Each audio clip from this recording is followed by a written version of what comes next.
morning. You ready for breakfast? Yes. Great, go ahead, have a seat.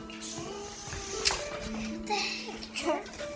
The Stewart household just wouldn't function without their mom, Kathy Stewart. Kathy's children meant the world to her. Her whole family meant the world to her, but especially her children. Devin, give your brother back his robot. Fine. Leave your brother alone. I didn't do anything. Hey, Mom, where did you put my new jersey? I washed it. It's in the dryer. She was very driven. She went to school to get her master's because she wanted to make sure that she was able to provide for her children and that they would get a good start in life. Honey, have you seen where I put my... It's on the porch.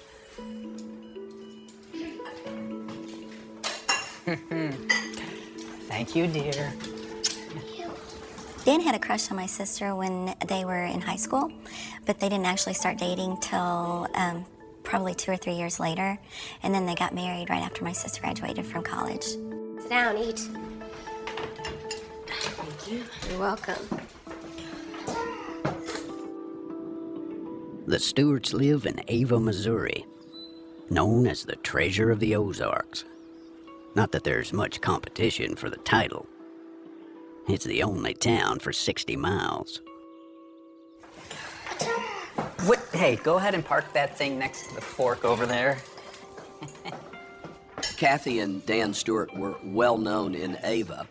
Dan ran the only floral shop in the community, and Kathy, of course, was a counselor at the school. Hey, Nate. Hey. When my sister talked to me about work, she would talk about all the kids there and how special they were and how she wanted to make a difference. What you did was wrong. I know. It's never okay.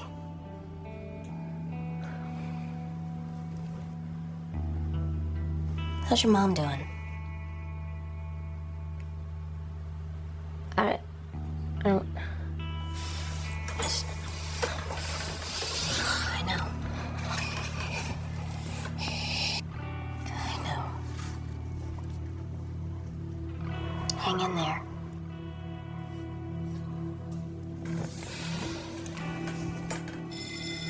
Get to class, don't be late.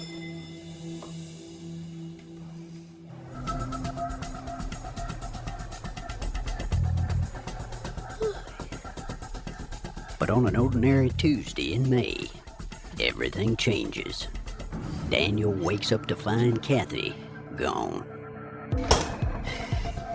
Okay, syrup.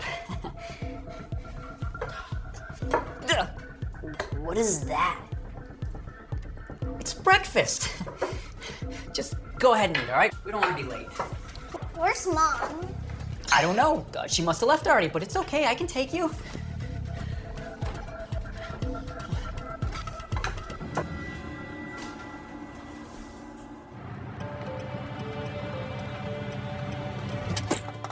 After scrambling to drop the boys at school, Dan opens up his shop for the day, a garden and flower store called A Mustard Seed. Dan decided to open up a business. It was a flower shop, and he did landscaping for people all over town. Now, these are the trees I was telling you about. They're great, but if you're not careful and you plant them too close together, they will suffocate. Let me show you something else up here. Dan's been struggling to grow his client list, but today, things just aren't going his way.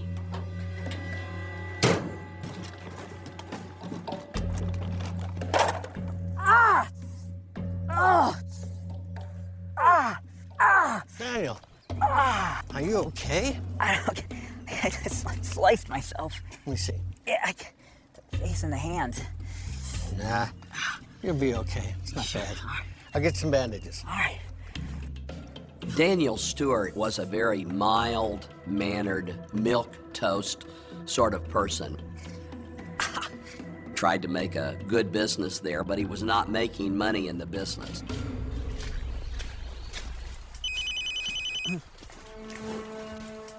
A mustard seed. Oh, hi, Jack. And now, Daniel has a bigger problem. I don't understand. She never came into work at all? No, she's not sick. Well, I don't know where she could have... yes, I'll come by and pick the boys up. All right, thanks.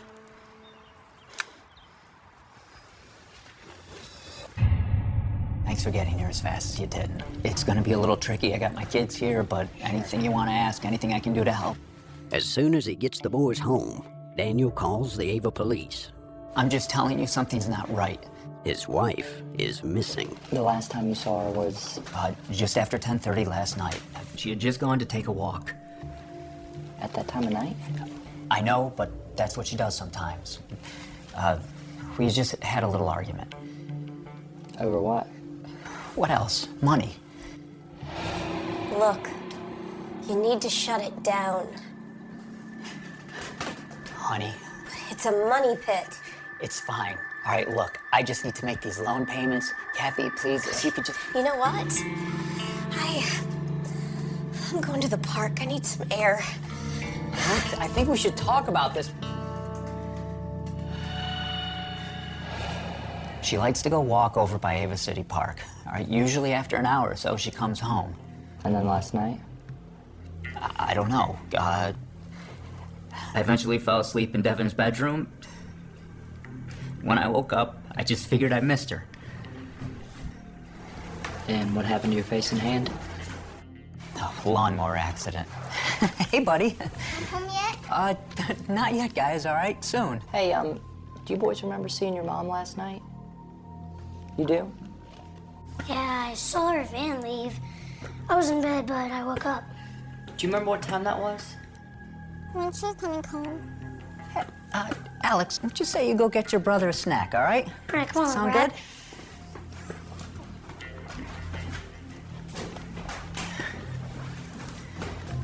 Look, to be honest, I don't know if she actually went to the park. All right? Some nights, I don't know where she goes.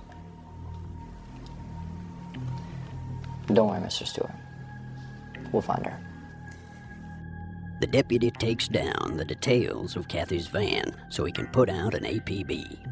We'll let you know if we have any more questions. Thank you. Since it involves a missing vehicle, Kathy's case is referred to the Missouri Highway Patrol's Criminal Investigation Unit and investigator Kirby Johnson. Yep, got it. Thanks, Mrs. Sparks.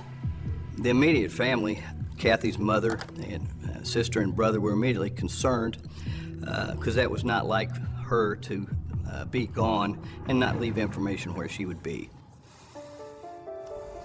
I remember when I first heard that Kathy was missing, my mom called me and asked if I had heard from her that she didn't show up for school. And I knew that was totally different. That was not like her. She would always be at school. She was very dependable. So I was afraid something had happened.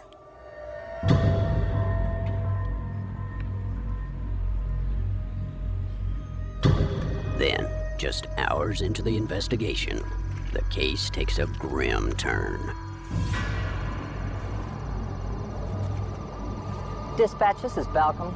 I've got a 97 Chrysler minivan at Ava City Park. Think the plates might match Kathy Stewart's. Can you confirm? Go ahead. I've got an M as in Mike, 143, J as in Jimmy, 42. It's a match. Sending backup over to you now. Copy that. Okay.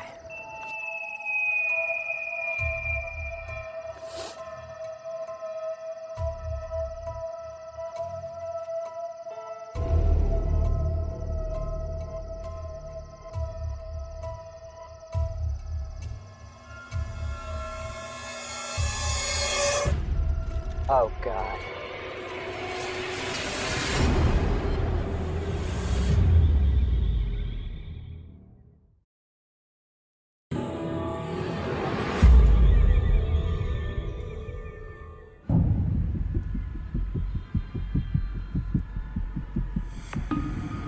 Less than 12 hours after school counselor and mother of three, Kathy Stewart, goes missing, her van is discovered in a secluded area of Ava City Park in Missouri. Empty, except for one thing. Kathy's purse. Oh, God. It was odd that the purse was left there, in which would have contained her personal effects. That's not normally done by someone unless they're just intending to be away for a short period of time. Evening, Sheriff. Deputy. Within 15 minutes, Douglas County Sheriff Gary Coop is on the scene. Is it locked? Airtight. Any sign of struggle? Anything broken? No, nothing broken. I looked around. I mean, there's some mud. She might still be out here somewhere. We need to get searchers. I'm on it. And call Johnson. Sir. Seeing the purse locked in the vehicle, at that point, we did perceive that she was in danger. Word travels lickety-split around the town of Ava. Kathy Stewart is missing. These small towns are pretty close. There was a lot of talk and gossip in the community, trying to decide, is it possible that she might have walked off or gone off with someone? We're doing our best. Later that day, investigator Kirby pays a visit to Kathy's mother-in-law, June Stewart. 18 years they've been married. But to answer your question, yeah, I think Kathy could have run away. Really? Especially if you listen to that mother of hers. Huh. What do you mean? Kathleen, she was always telling Kathy you could do better, saying Daniel don't make enough money. I think she was trying to set Kathy up with that neighbor of hers, Jerry. Every time she visits, he's over there. Jerry... Elliot. He's with the forestry department. He lives across the street from Kathleen. He's always out playing with the boys. Now why? Unless he's trying to win them over. Well, as we got into the investigation, and started digging into their daily life, it revolved around her kids and it revolved around school. Her co-workers were, of course, concerned because she wasn't at work and they knew that was out of character for her not to show up to work and not notify work. Have a good day, ma'am. You too, Sheriff. Sheriff, one sec. Have you guys been over to Kathy's gym yet? Yes, ma'am. Why? I really shouldn't say anything. It's none of my business. No, go ahead. What's on your mind? It's just that you hear things and... Well, apparently Kathy's been working out with a special friend. Special? One of Kathy's co-workers mentioned that Daniel believed that she was having an affair. Thank you for that information. I hope it helps. As the information came into us, we interviewed everyone that was mentioned. We followed every lead that came in. There's one way to see if Kathy is keeping secrets on the side. Follow her money. Okay, and when was the last transaction? Thank you. Any luck? Well, she and her husband keep their finances completely separate, but still nothing unusual about the accounts. No recent activity on the credit card. Nothing unusual. So no one took the money and ran? Looks that way. When we start looking at missing persons cases, some of the first things that we do look at is their checking accounts, their banking accounts, their savings accounts to see if they did take any money with them to reestablish their life elsewhere. And when we don't see anything like that, that is definitely an indicator that there is possibly foul play or that she had been abducted. There's still no word from Dave, the owner at the gym, who might just be Kathy's special friend. But Investigator Johnson has another lead to check out. The man Daniel's mother mentioned, who lives next door to Kathy's parents. Game Warden Jerry Elliott. I think because of the close relationship that Jerry Elliott had with Kathy's mother, there were some rumors that went around that Jerry Elliott and Kathy may have had an affair. Jerry Elliott. Depends who's asking. Detective Kirby Johnson, how are you? Oh, I'm doing fine, Detective. What can I do for you? Well, you can start by getting rid of that thing. Whatever makes you feel comfortable. I'm here to talk about Kathy Stewart. You got a moment?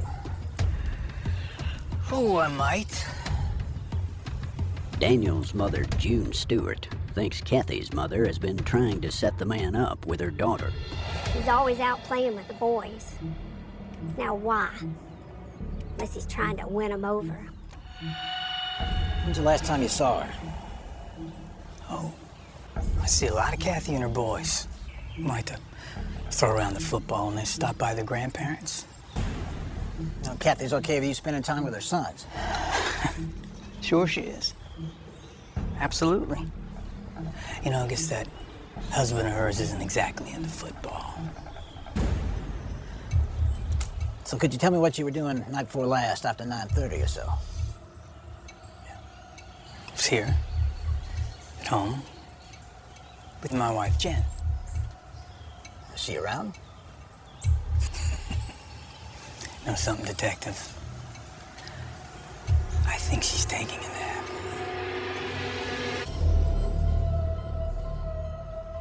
Seems that Kathy may have had a far more complicated personal life than anyone knew. Kathy never spoke to me directly about wanting a divorce, but after the fact, I heard from several people that she had talked about wanting a divorce because she was very unhappy.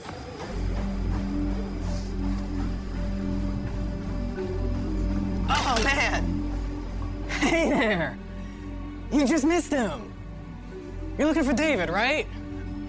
He was just here. What a bummer about Kathy, right? He's doing the flyer thing. He wants to help. It's real sad. You guys found her yet? Please let him know that investigator Kirby Johnson's looking for him. Yeah, I will.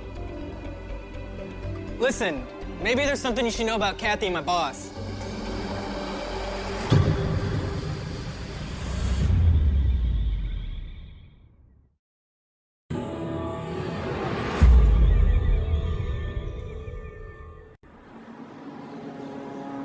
It's been less than 48 hours since school counselor and mother of 3, Kathy Stewart, went missing here in the heart of the Ozarks, Ava, Missouri. But while she hasn't surfaced, plenty of rumors have. Listen, maybe there's something you should know about Kathy and my boss.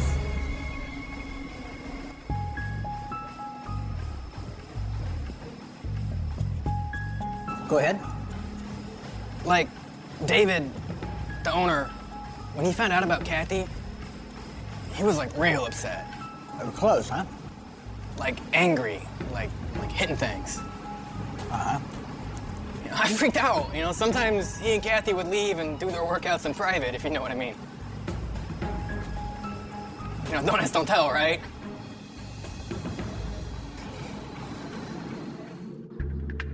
Trouble is, Missouri State Investigator Kirby Johnson can't seem to reach this gym owner. David Brown, leave a message at the beep.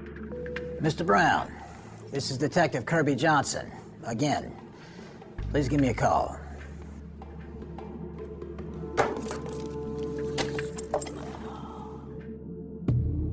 Meanwhile, Douglas County Sheriff Gary Coop has asked Kathy's husband Daniel to sit down for a follow-up interview. A couple of things I need to understand, Daniel. Of course, anything. It's the hand and the scratch. How did that happen? I dropped a mower on my hand at a client's. Ah! Ow! Ah! Daniel, are you okay? I don't know. Let's see. I faced my hand. And when was this? Tuesday at like 11 a.m. over at Herb Chrisman's house. Herb Chrisman up on Maple? Yeah. He's a good man. Yeah. Later, Herb confirms Daniel's account. Still, Given what he's learned about their less than harmonious marriage, Sheriff Coop has to consider Daniel a suspect in his wife's disappearance.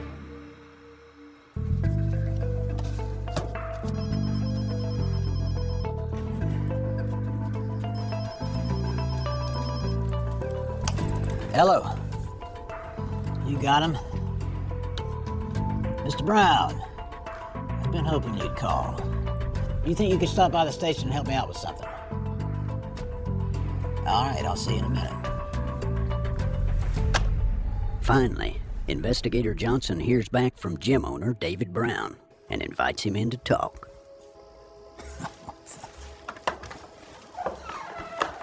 Have a seat.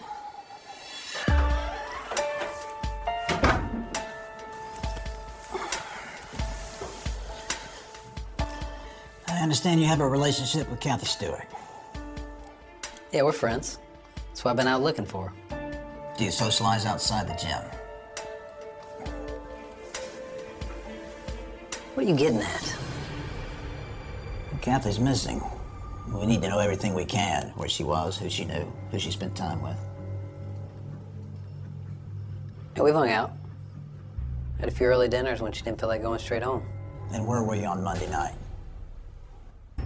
Seriously? Yes. I was home, watching TV. I guess reading. Oh, and I took a shower. Was anyone else there? In my shower? Did anyone call while you were home? Anyone see you? Not unless they were looking at my windows. And look, this is serious. We need to rule out some things. I'd like you to take a polygraph.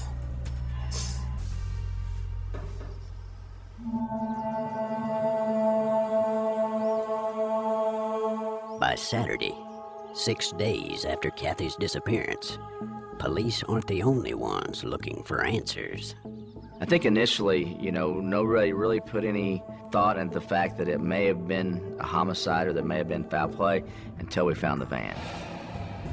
Word spread pretty quick, and by the next day, we had a community in an uproar of where's she at.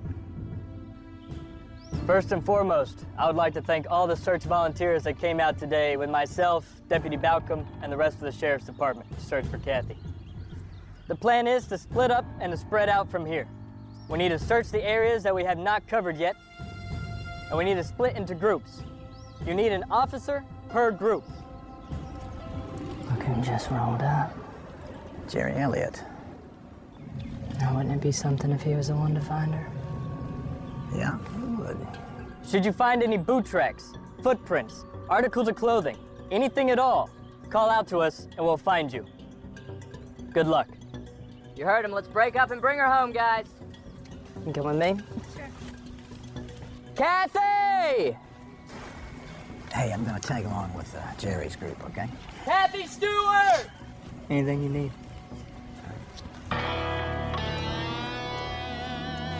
Kathy Stewart!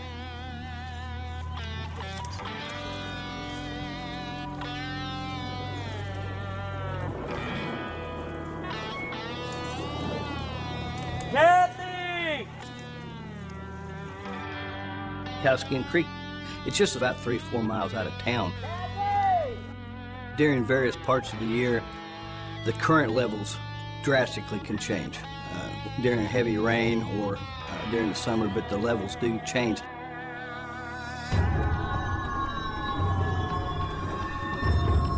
Kathy!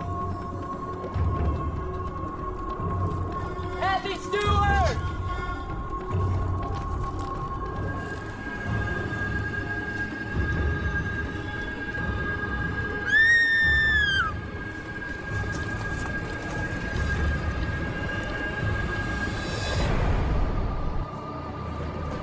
She's here! She's here!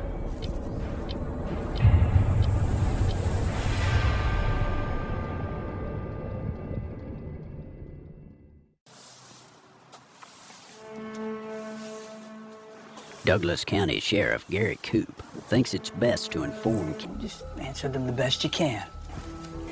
If If you don't remember, that's okay too. Just say that, okay? All right. Okay, so you heard Mom and Dad getting in an argument that night, right? Now, did you all hear that? It was bad. Why is it always about the money with you? Because I can't ignore reality anymore. I can't afford to, Daniel. Screw you. It's always about the money. That's all you ever care about. That is not true. You're blowing through everything that I need more money. Oh, God. What happened then? Christopher? We heard something.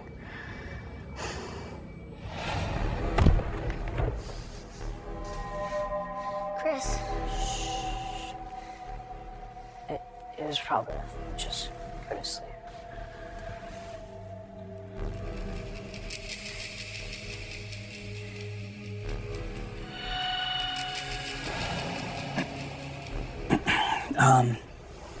Okay, Alex, you saw your mom's van leave.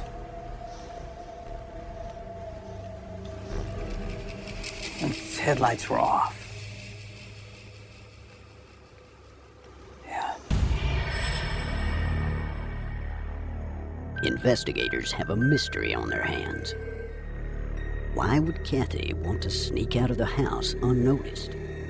What was she hiding? And, Devin, your dad slept in your room that night, right? Now, did you see anything else? Devin? Did you see something? Something scary.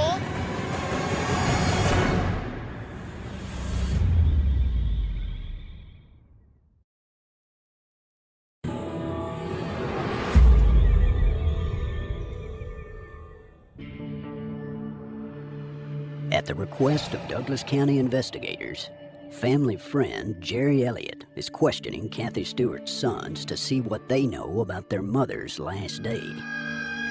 Did you see anything else? Devin? Did you see something? Something scary. What did you see, buddy? What was it? Daddy had a scratch on his face, and his hand was all messed up.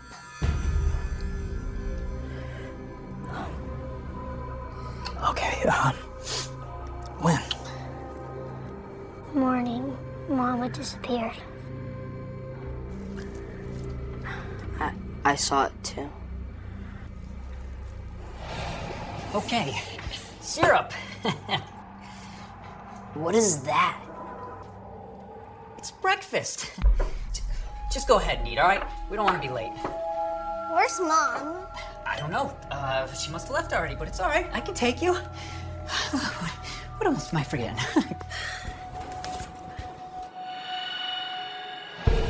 If the boys are right, then Daniel lied about how he got those wounds and staged the accident with the mower.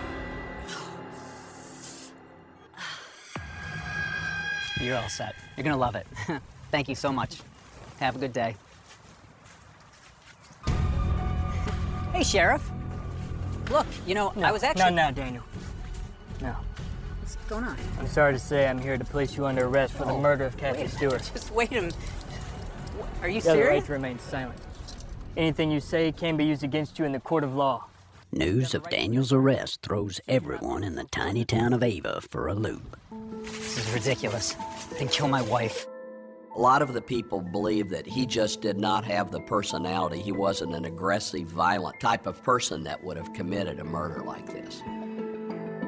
But at his trial, prosecutors lay out a damning series of events based on the evidence.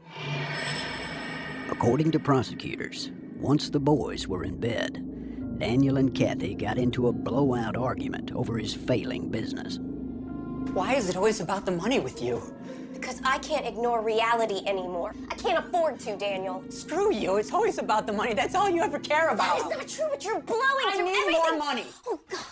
Kathy had loaned Dan money in the past for his business, and she was done bailing him out. Money was always a problem between Kathy and Dan because Dan spent a lot of it on the business and it was floundering. And Kathy wanted to save her money, and she always talked about how she wanted to take care of her kids. She wanted her kids to be able to go to college and be supported. What you need to do is file bankruptcy. It's not an option. Yes, it is, Dan. You need to get real here. Your business is over, and this marriage isn't far behind.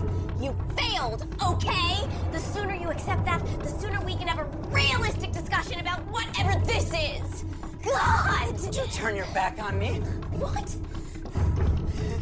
Don't turn your back on me.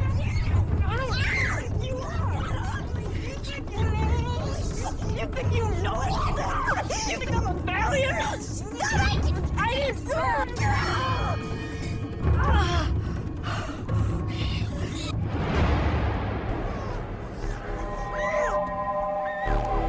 I'm not a failure!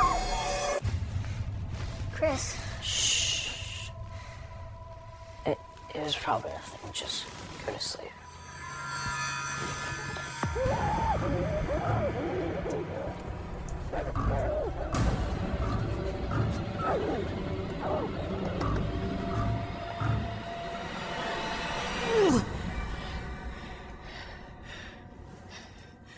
Kathy.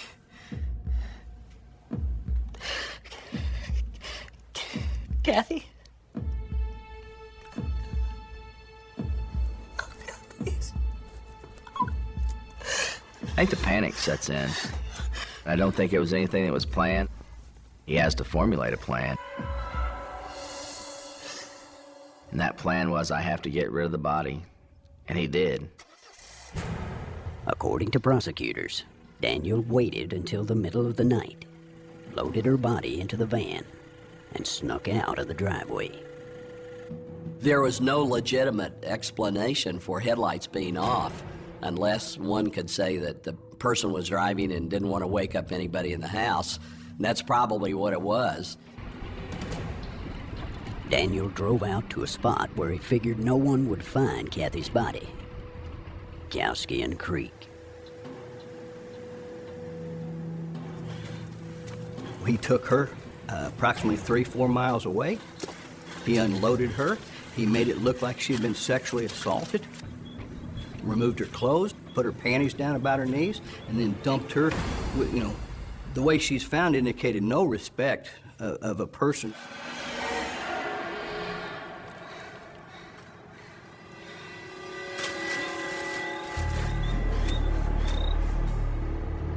Daniel then drove the van to Ava City Park and abandoned it there before walking home in the dark.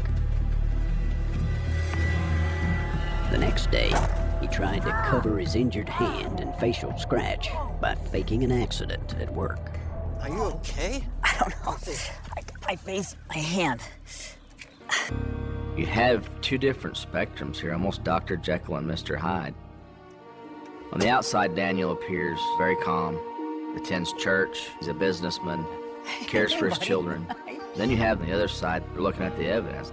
They know from other family members, from his previous marriage, that he did have a violent past. A jury finds Daniel Stewart guilty of second-degree murder. He gets 25 years, which some think isn't enough. Regarding Dan Stewart's actions, there were about 25 pieces of circumstantial evidence that unfortunately all pointed directly at him. And one of the very suspicious and unusual things would have been if your wife was missing and her vehicle was discovered and the keys were found a few feet away and partial clothing was found nearby, you would want to go there to check it out and see it for yourself and provide any information that you could. And he did not do so. Kathy Stewart! He did not join the search party. They had 100 members the next Saturday, which is now, a full 5 days later. and he didn't even go help search or help distribute wanted posters, attempting to look for. So all of that was bizarre behavior. Once that van was found, he never even went to look, never inquired as to what was found at the van, nothing. And through the days that Kathy was missing, he never searched one time for her body. Deep down, I knew it had to have been him because of the way he was acting, but I tried to convince myself that it was somebody else because I couldn't imagine knowing somebody who would actually do that to somebody. I think the people in the community will continue to talk about it for a long period of time. He took away. It was the kind of house people like to look at twice. Broad windows, dark shutters, a measured symmetry that made it seem almost too calm. Too composed, as though it had spent years practicing the face it wanted the world to see. It stood on Ocean Avenue in Amityville, a village that knew the smell of salt and damp wood. A place where the mornings arrived with a pale wash of light over the water and the nights settled in quietly, as if the whole neighborhood had agreed not to speak above a murmur. The house looked like the sort of place where dinners would be served at the same hour each evening, where coats would be hung in the same closet, where children would leave fingerprints on banisters and mothers would wipe them away with a sigh that was half irritation, half love. It looked settled, domestic, safe, and that is what makes certain houses unbearable to think about afterward. Not that they ever held horror, but that they looked so fully prepared to hold ordinary life instead. On the morning the DeFeo family was found dead inside it, the world had not yet learned how quickly a home could become a tomb while still appearing. From the curb, almost perfectly at peace. Before the headlines began to harden around the name Amityville, before sensational storytellers would drag the address into another kind of darkness and cover fact with a layer of feverish invention, there was only this harder truth. 6 people lay dead in their beds. Killed not by a faceless evil drifting through walls, not by some storybook force summoned for effect, but by a son who had lived among them, eaten at the same table, walked the same hallways, breathed the same stale midnight air. The reality is colder than myth. Myth gives darkness a costume.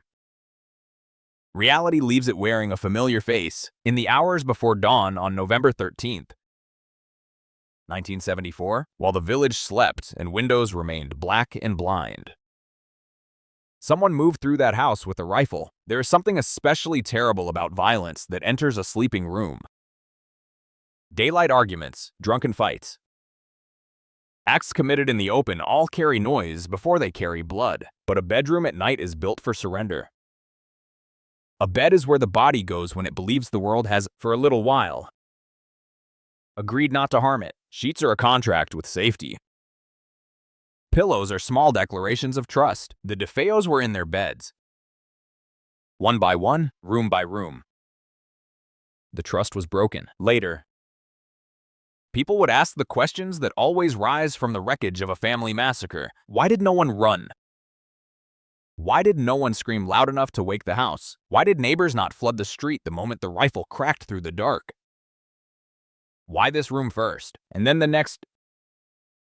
Why this strange stillness around something so violent? Those questions have trailed the case for decades, whispering around the facts like loose paper in a draft, but beneath all of them is a simpler and more brutal image. A house full of sleeping people, and among them one person awake with murder already decided inside him. It is tempting, with crimes this infamous, to begin where the public imagination usually begins, with the legend, the rumors, the stories that grow in the wet soil of fear. But the legend is an aftergrowth.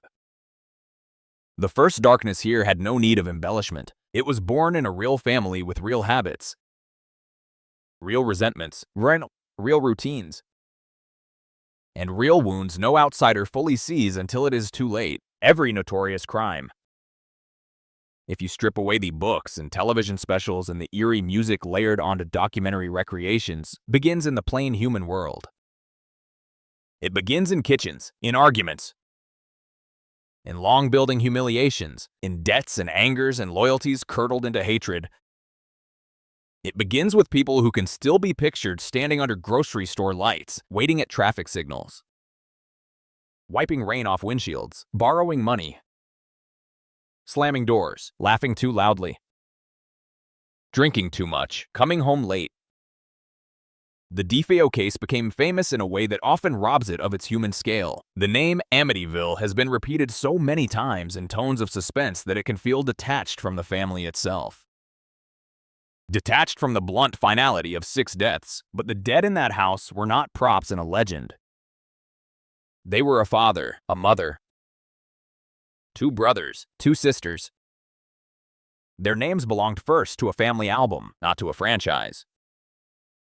Before strangers would discuss the architecture of the house with theatrical dread, there were children growing inside its walls. A family's tensions hardening in private, and a young man whose anger, entitlement, and instability would one day turn the rooms of his own home into stages for execution.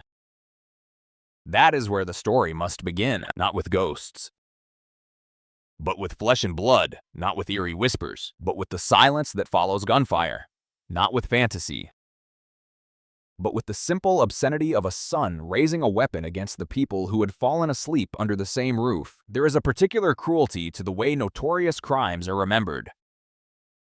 The spectacle often survives longer than the victims do in public memory. Certain addresses become brands. Certain murders become atmospheres. A house acquires a reputation so large it swallows the people who died there. Yet, if you imagine that November morning as it truly was, stripped of all later mythology, the glamour drains out at once. The air would have held the faint chill of late autumn. Dawn would have crept in reluctantly, touching the edges of lawns and driveways. Glazing windows, bringing color back to a neighborhood that had no reason yet to know what waited inside one of its homes. Somewhere, coffee would have been brewing in another kitchen. Somewhere, a radio would have been turned low. Somewhere, a man would have stepped outside and tugged his jacket closed against the cold. Not knowing that nearby an entire family had already crossed the boundary from life into stillness, the ordinary morning did not pause for the DeFeos. Morning never does. That is one of the cruelest things about catastrophe. The rest of the world keeps performing normalcy with almost insulting precision. Light arrives. Dogs bark, cars pass. And behind one front door, the shape of a family has already been permanently erased. It is easy, from the distance of decades, to flatten Ronald DeFeo Jr. into a type to call him a monster and close the book there. There is truth in moral clarity, and some acts deserve condemnation without decoration. But the hook of this case, the reason it remains lodged in the mind even apart from everything later attached to it, is that the violence did not fall from nowhere. It came from within the family circle. It came from someone known, someone expected, someone whose footsteps in the hallway would not have been foreign. Family annihilation carries a different emotional temperature from stranger violence. It is not only the destruction of bodies, but the betrayal of structure itself. The family is supposed to be the first shelter. However imperfect, even in homes full of conflict, there is usually some underlying assumption that the danger remains outside. That night may bring arguments, resentment, sulking, slammed doors, perhaps fear, but not slaughter when the killer is the son. The eldest child, the person whose own life was braided into the rhythm of the household. The crime seems to violate not just individuals, but the idea of kinship itself. In that sense, the DeFeo murders are not merely shocking, they are intimate in the most horrifying way. They force the mind to picture not an invasion, but an inversion. Home becomes hunting ground. Blood ties become a line of fire. The people nearest become the people marked for death. And once that image settles, it is difficult to shake. The story holds because it begins with what should be impossible and then reminds us, with terrible patience, that the impossible happens all the time. By evening of that same day, panic and confusion would ripple outward. The discovery of the bodies would send neighbors, police, reporters, and onlookers into motion. Questions would swarm the property like flies to heat. Names would be written down, timelines would be tested, expressions would be studied, voices would be listened to for cracks and contradictions. But those are later movements. The deepest hook is earlier than all of that. It lies in the unseen hours, the secret corridor of time between midnight and dawn. When a family still existed, and then before the sun rose. No longer did. There is something unbearable about that narrow corridor. It invites imagination in the worst possible way. One moment, a mother asleep beneath blankets, perhaps having set aside tomorrow's errands in her mind before drifting off.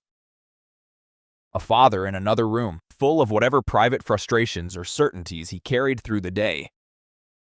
Children in their separate beds, still surrounded by the innocent clutter of youth school things. Clothing, unfinished thoughts. The residue of ordinary life. The next moment, gunfire tearing through the dark, wood and fabric and flesh breaking under force. The domestic world shattered so thoroughly that by sunrise, the house would contain no future for any of them. Only one person walked out of that night with the power to explain it. And even then, the explanations would twist, mutate, and curdle as lies often do when placed under pressure. This is another reason the case grips the mind. The killer stood close enough to the truth to touch it, yet chose distortion, performance, and self-preservation. That, too, is part of the darkness here. Not just the murders, but the calculation that followed. Not just bloodshed, but the manipulation of grief and suspicion afterward. In many crimes, violence burns hot and briefly, then leaves behind numbness. Here, the violence was followed by theater, and theater has a way of contaminating memory. The later Amityville obsession only deepened that contamination, coating the original crime in a second layer of unreality. It gave the public something easier to stare at than the actual heart of the matter. It is always easier, in some shameful way, to whisper about haunted houses than to sit with the fact of a son murdering his mother, father, brothers, and sisters while they slept. Supernatural stories offer distance. They turn slaughter into ambiance, but the DeFeo murders do not need embellishment. Their power lies precisely in their resistance to it. They remain terrifying because they're human.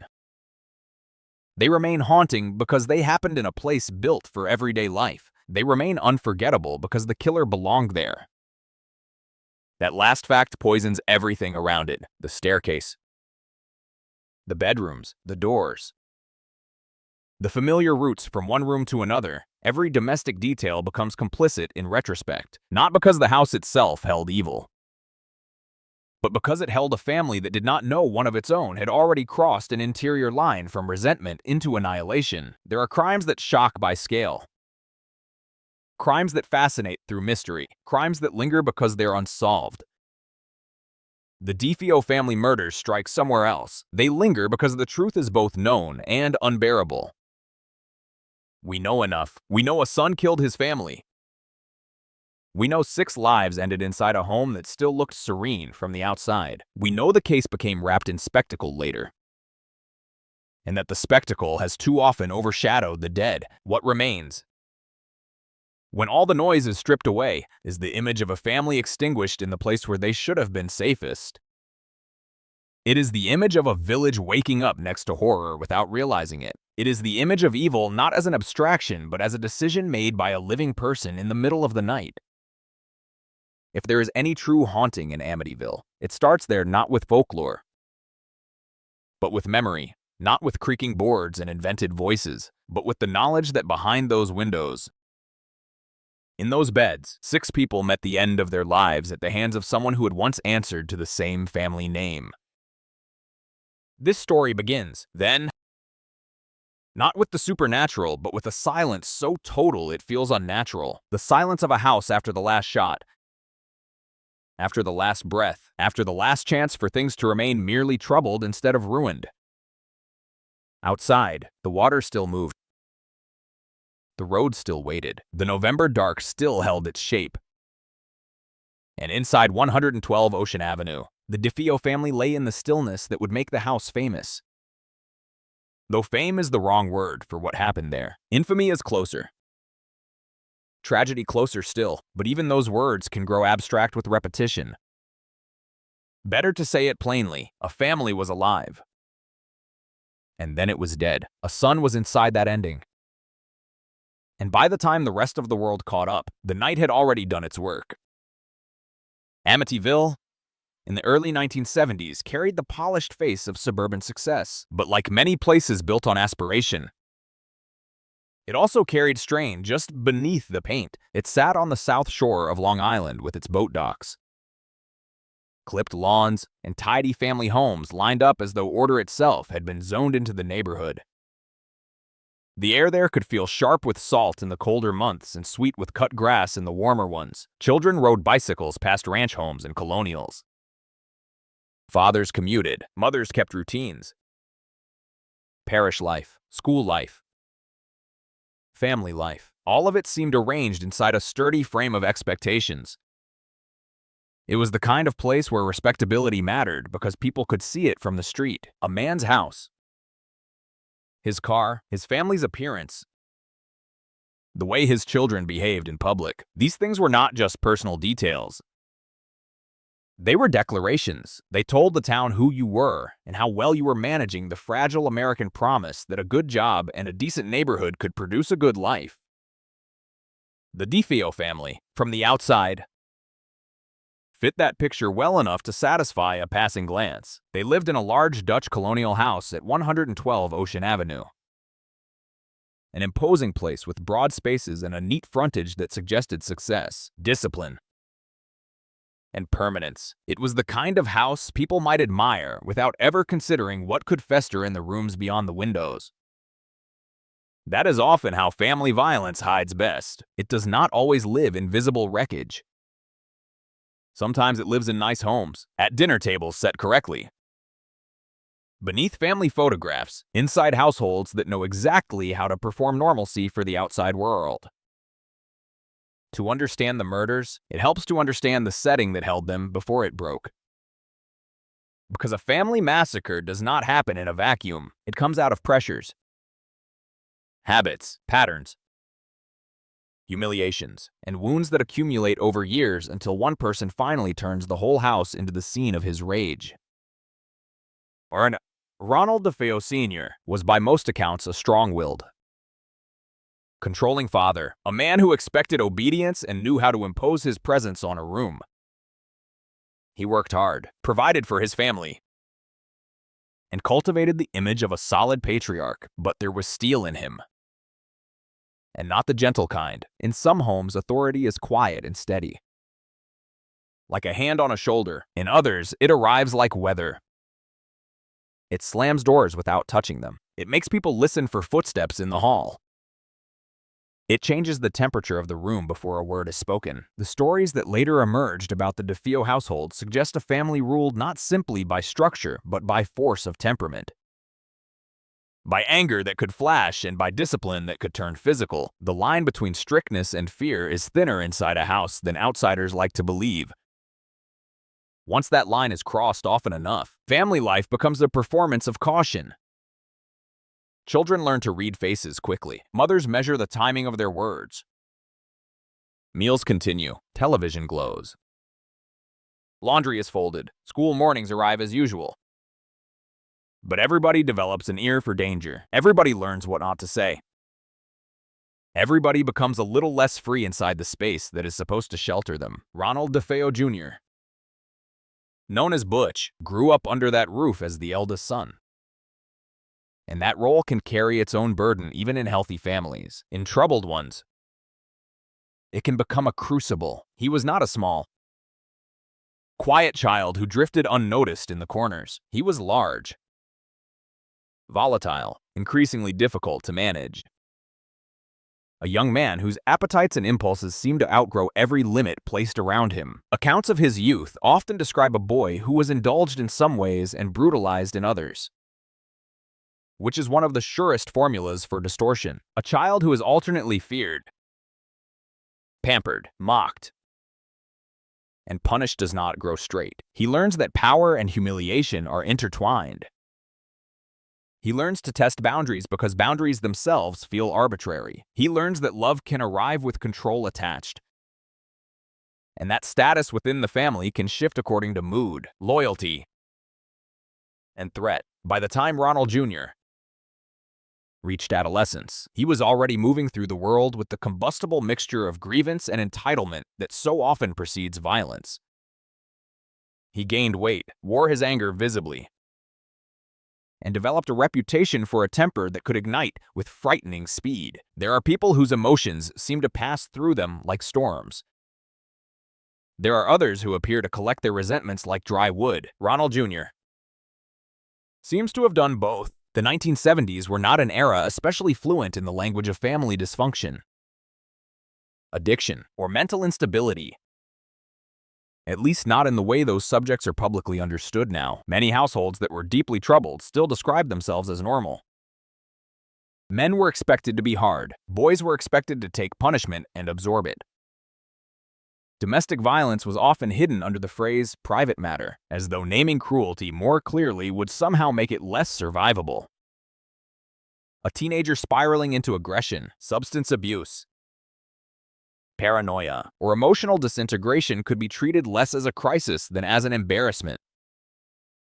Families closed ranks. They minimized. They denied. They hoped the problem would settle itself by force of time. Sometimes money made denial easier. A family with resources could smooth appearances, buy distractions, arrange conveniences, and preserve its image a little longer. The Defios were not poor, and that mattered. Comfort can disguise fracture. A big house can echo with misery while still impressing visitors. Ronald Jr. reportedly received gifts, money, and opportunities that might have looked enviable from the outside, but material comfort does not soothe a psyche bent by chronic conflict. Sometimes it makes things worse. It teaches a troubled person that his impulses can be fed without being corrected, that his anger can be avoided rather than confronted, that enough money or enough indulgence will somehow buy peace. It rarely does. Instead, it can create a dangerous illusion of immunity, especially in someone already disposed to self-pity and grandiosity. In the DeFeo household, family roles appear to have hardened into a grim pattern over time. Rorschach, Ronald Sr. as the dominating father, Louise DeFeo as the mother caught within the family's emotional weather, trying in whatever ways she could to navigate between husband and children, perhaps softening some blows, perhaps failing to stop others, perhaps enduring her own humiliations in silence because that was what women of her generation were often taught to do. Then the children, each with their own personality, their own small territories of innocence, their own ways of growing beneath the pressure of the home's internal climate. Dawn, Allison, Mark, John Matthew. Younger lives still attached to school routines, sibling tensions, the small private worlds children build around themselves even when the adults in the house are turbulent. The tragedy of a family massacre is not only that it ends multiple lives at once, it is that it erases several different futures in one sweep. Each child had a separate tomorrow waiting. Each had a face known in school corridors, a way of moving through the house, a tone of voice, an unfinished life. But in homes dominated by one escalating crisis, younger children can become background even before violence claims them. The loudest trouble draws the eye. The family begins to orbit the most unstable member. Energy goes toward managing him, fearing him, compensating for him, or arguing about him. Everyone else's normal needs begin to shrink. Their lives continue, but under shadow, that shadow seems to have lengthened year by year around Ronald Jr. He was not simply rebellious, he became frightening. Reports over time described fights with his father, threats, heavy drug use, erratic behavior, and periods when his mood seemed to tilt towards something darker than ordinary anger. Substance abuse mattered enormously. Heroin, LSD, alcohol, and other drugs do not create evil where none exists.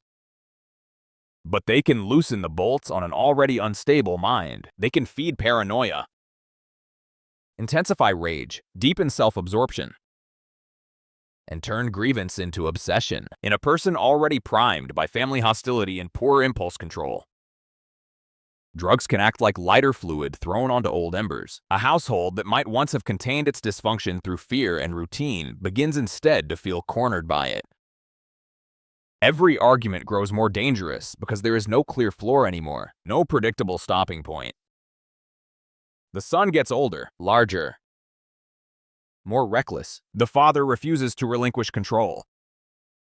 The mother exists somewhere inside the collision. The younger siblings keep living in the same house, sleeping under the same roof, listening whether they want to or not.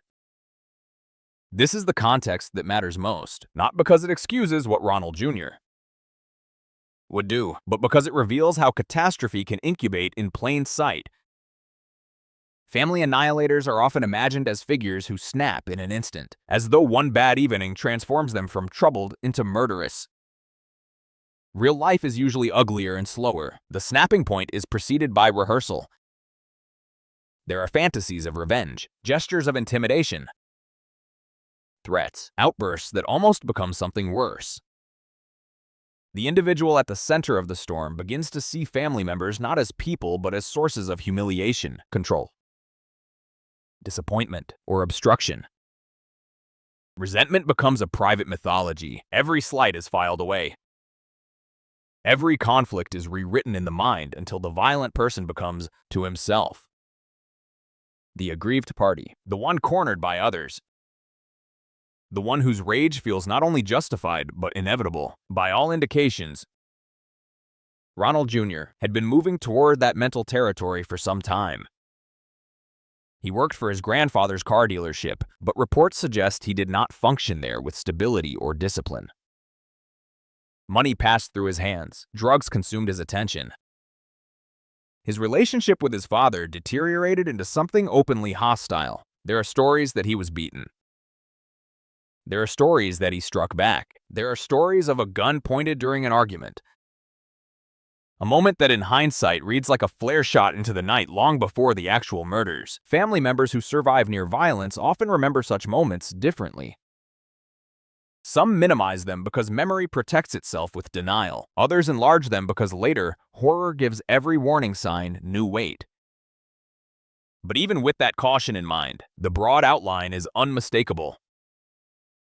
This was not a peaceful household disturbed by one inexplicable rupture. It was a tense, volatile home in which dominance, fear, indulgence, and fury had been grinding against one another for years.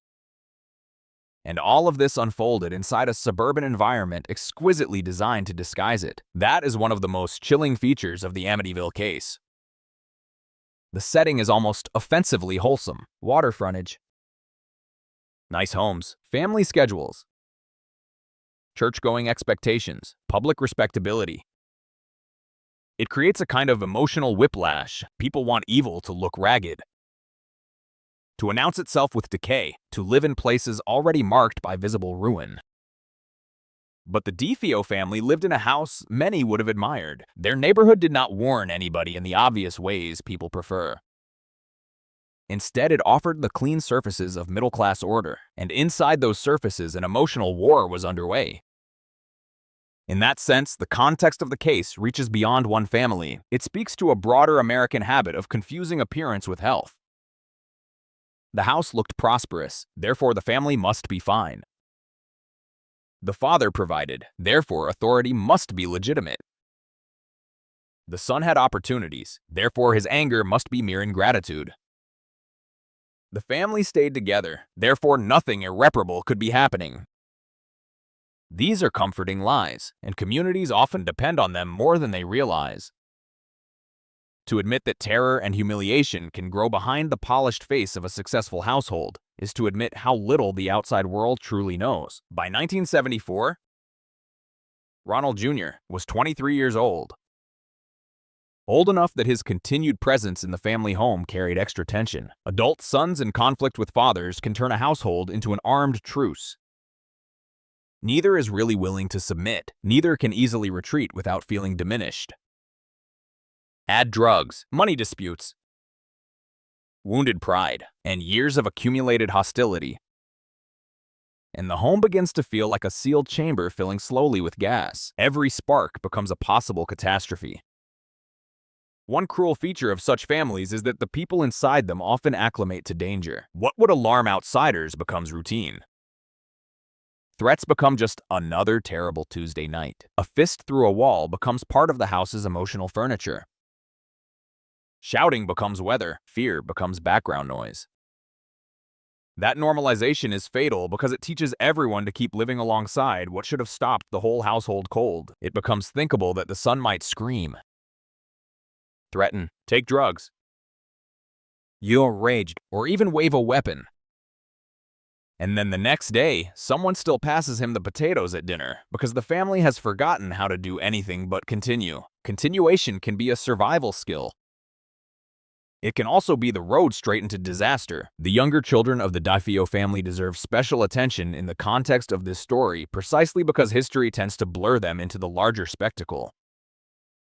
Yet context means remembering them not merely as victims at the end, but as living members of a family before the murders occurred. They lived in those rooms. They shared that household atmosphere. They moved through childhood beneath the temper of their father and the instability of their older brother, whatever their individual temperaments. They occupied a home whose emotional center was increasingly violent. Children in such homes become watchers. They learn moods. They learn when to disappear. They learn to distinguish the sound of an ordinary argument from the sound that means tonight will be worse, even when no one strikes them directly.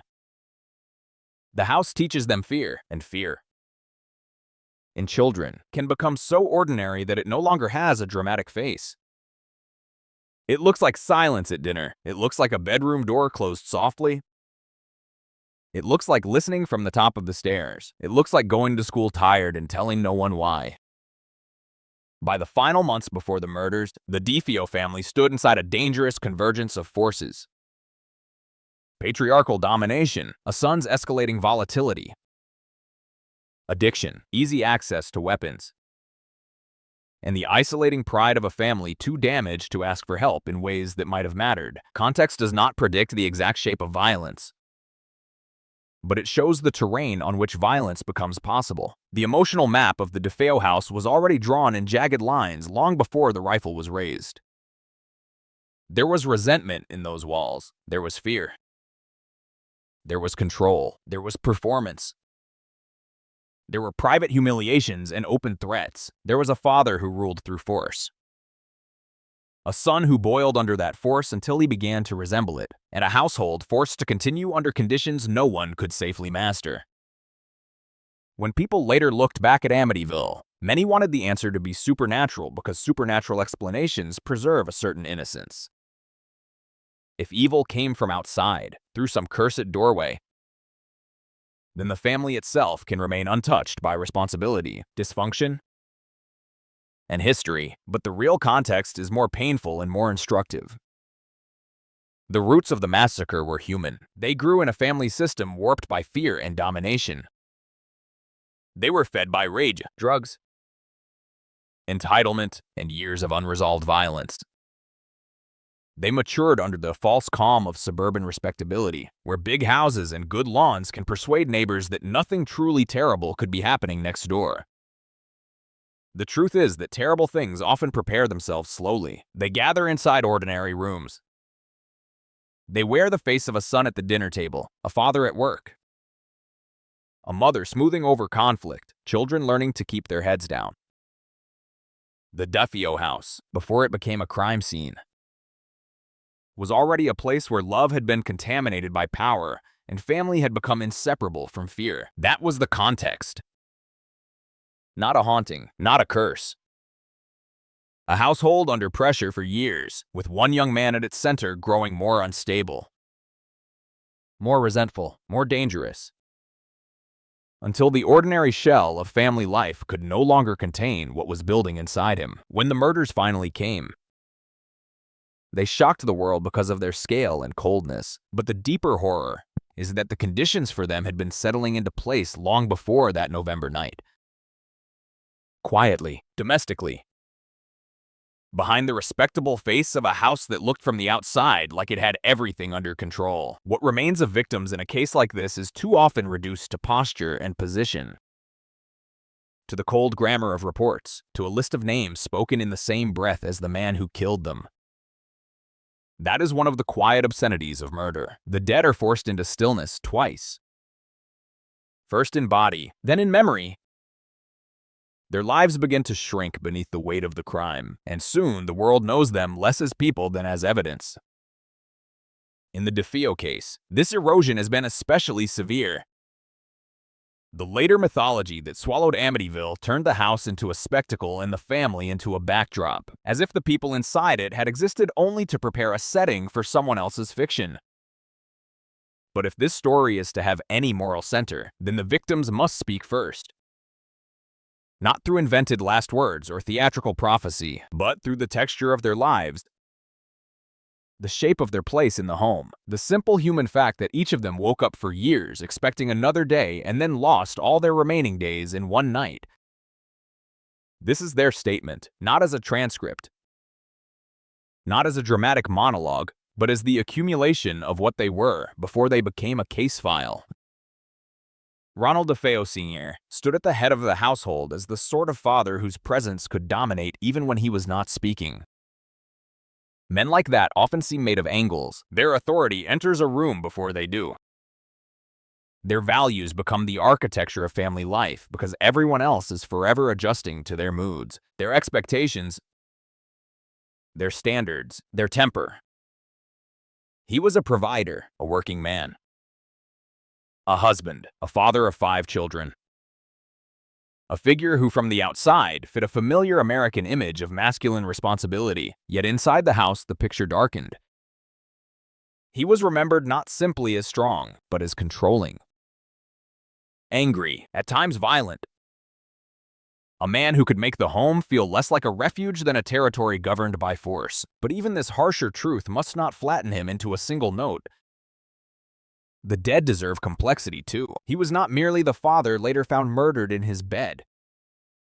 He was a man who had built routines, fought his own frustrations, moved through ordinary days with the hard confidence of someone who believed the family should bend to his will because that was how order was kept. One can imagine the weight of his shoes on the floorboards, the way the air changed when he entered the kitchen, the clipped questions, the irritation, the fatigue carried home from work, the private pride in the house itself and in the image of success it projected. Somewhere beneath the anger there had once been ambition. Maybe tenderness too, though not tenderly expressed. Somewhere there had been the younger version of him, before he became the fixed patriarch in a troubled home. Murder freezes people at the worst moment. It makes it too easy to forget that even difficult men were once boys. Then young husbands, then fathers standing in hospital rooms watching their children enter the world. Ronald Sr. was all of those things before he became a body under a sheet. Louise DeFeo existed in a position many women of her era knew too well, though each lived it differently. She was the mother in the middle, the one expected to hold the family's warmth together while also enduring the force of its tensions. In public, she was part of the picture of domestic achievement, a large home. Children, routines.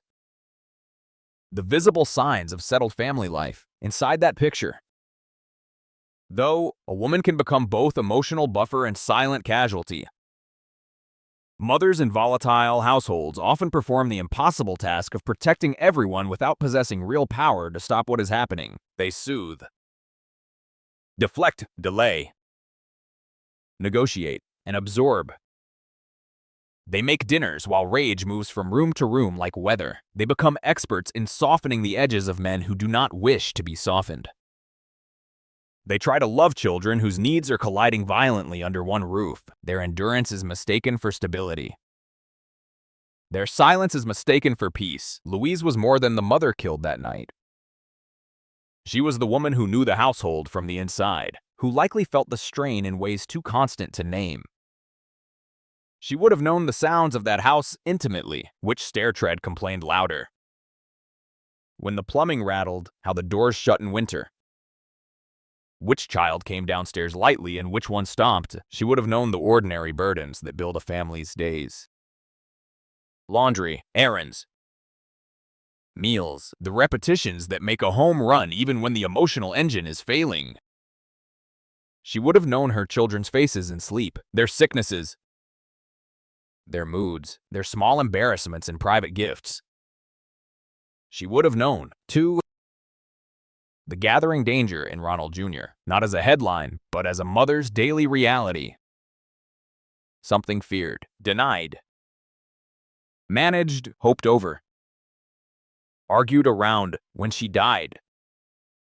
The house lost not only a victim, but the person most likely to have carried its hidden emotional ledger in her body for years. Then there was Dawn, the eldest daughter, young but no longer a child, standing at that fragile border where adolescence becomes adulthood and the future begins to take on shape. In infamous family murders, daughters are often remembered last and least, their identities smudged into the family group as though their inner lives were incidental. But daughters at that age carry entire unseen worlds inside them. Dawn would have had opinions, vanities, insecurities, plans half-formed, private resentments, loyalties shifting between siblings and parents as young women's loyalties often do in tense homes. She would have known what it meant to live under scrutiny. Both the ordinary scrutiny directed at daughters and the harsher kind produced by a troubled household. She may have felt trapped, protective, impatient, frightened, defiant. All of it braided together. A house like that does not let any child remain simple for long. One can imagine her pausing before mirrors, thinking about escape without yet knowing what escape would cost. Learning to read the emotional temperature of a room in seconds, growing up too fast and not fast enough. Her death was not merely one more number in the toll. It was the death of a life just beginning to separate itself into an adult self. A life not yet fully written, a voice interrupted before it could finish choosing its own tone. Allison, younger, stood in a different light entirely. Childhood at that age still has softness around it. Even in troubled homes, children remain capable of slipping in and out of fear, returning unexpectedly to play, to school gossip, to the small territorial dramas of siblings in bedrooms and favorite objects. That is what makes their deaths feel especially cruel. They die still partly sheltered by ordinary childhood illusions, still believing in tomorrow with a confidence adults no longer possess. Allison would have had her own little habits, the way she arranged things, the way she asked questions, the way she moved through the house at different times of day. She would have belonged to school schedules, to friendships, to passing fascinations that seemed all important because childhood grants seriousness to small things, in a family overshadowed by the volatility of adults and an older brother. Younger children often become listeners and watchers, but they remain children all the same. They still expect breakfast. They still care about what they will wear. They still drift into sleep under the assumption that morning belongs to them when the world later looks back. It tends to grant murdered children a false holiness, as if innocence alone is what makes them tragic. But real children are better than symbols. They are specific. They are moody, funny, stubborn, annoying, affectionate, shy, messy, bright, scared, curious. Allison was a real girl before she was a victim. That matters. John Matthew, another of the younger children, would have occupied yet another emotional space inside the family. Boys in households ruled by strong or harsh fathers often grow up with a complicated hunger. Part fear, part admiration, part resistance, part longing to avoid becoming the next target. A younger boy studies masculinity from whatever examples he has, and in a home full of tension, those lessons can be warped early. Still, he was a child. And childhood is full of minor rituals that persist even under strain. School books dropped somewhere careless, shoes kicked aside, moods that flare and vanish. Quiet pleasures no one else notices. The day-to-day existence of a boy is often made of movement. Appetite, noise. Sulking, laughter. Scratches, unfinished thoughts. To imagine John Matthew only as one of the bodies in that house is to surrender too much to the killer's shadow. He lived first. He occupied space. He had a place at the table. He had a voice recognized by family members even in another room. His death was not only a personal loss, but an erasure of possibilities so total that it can be hard to contemplate without feeling the mind recoil. Mark, the youngest, stands perhaps closest to the raw center of pity, not because his death was somehow more terrible than the others, but because the youngest child in any family carries the aura of unfinished becoming. The youngest is still being introduced to the family's language, its rhythms, its private jokes, its hidden fears. He would have known his older siblings as towering figures, his parents as the fixed stars of his world, the house itself as the entire shape of safety and order, even if that order was imperfect. The youngest child tends to be remembered by everyone else in small domestic flashes: the shape of sleep, the tone of crying, the way he asked for things, the way he lingered, the tiny evidence of a self just beginning to press outward into the world. To be murdered in that stage of life is to lose not only years, but identity still forming. Mark did not have the time his older siblings had to explain himself to the world, to become distinct in the public eye, to leave behind a developed adult silhouette.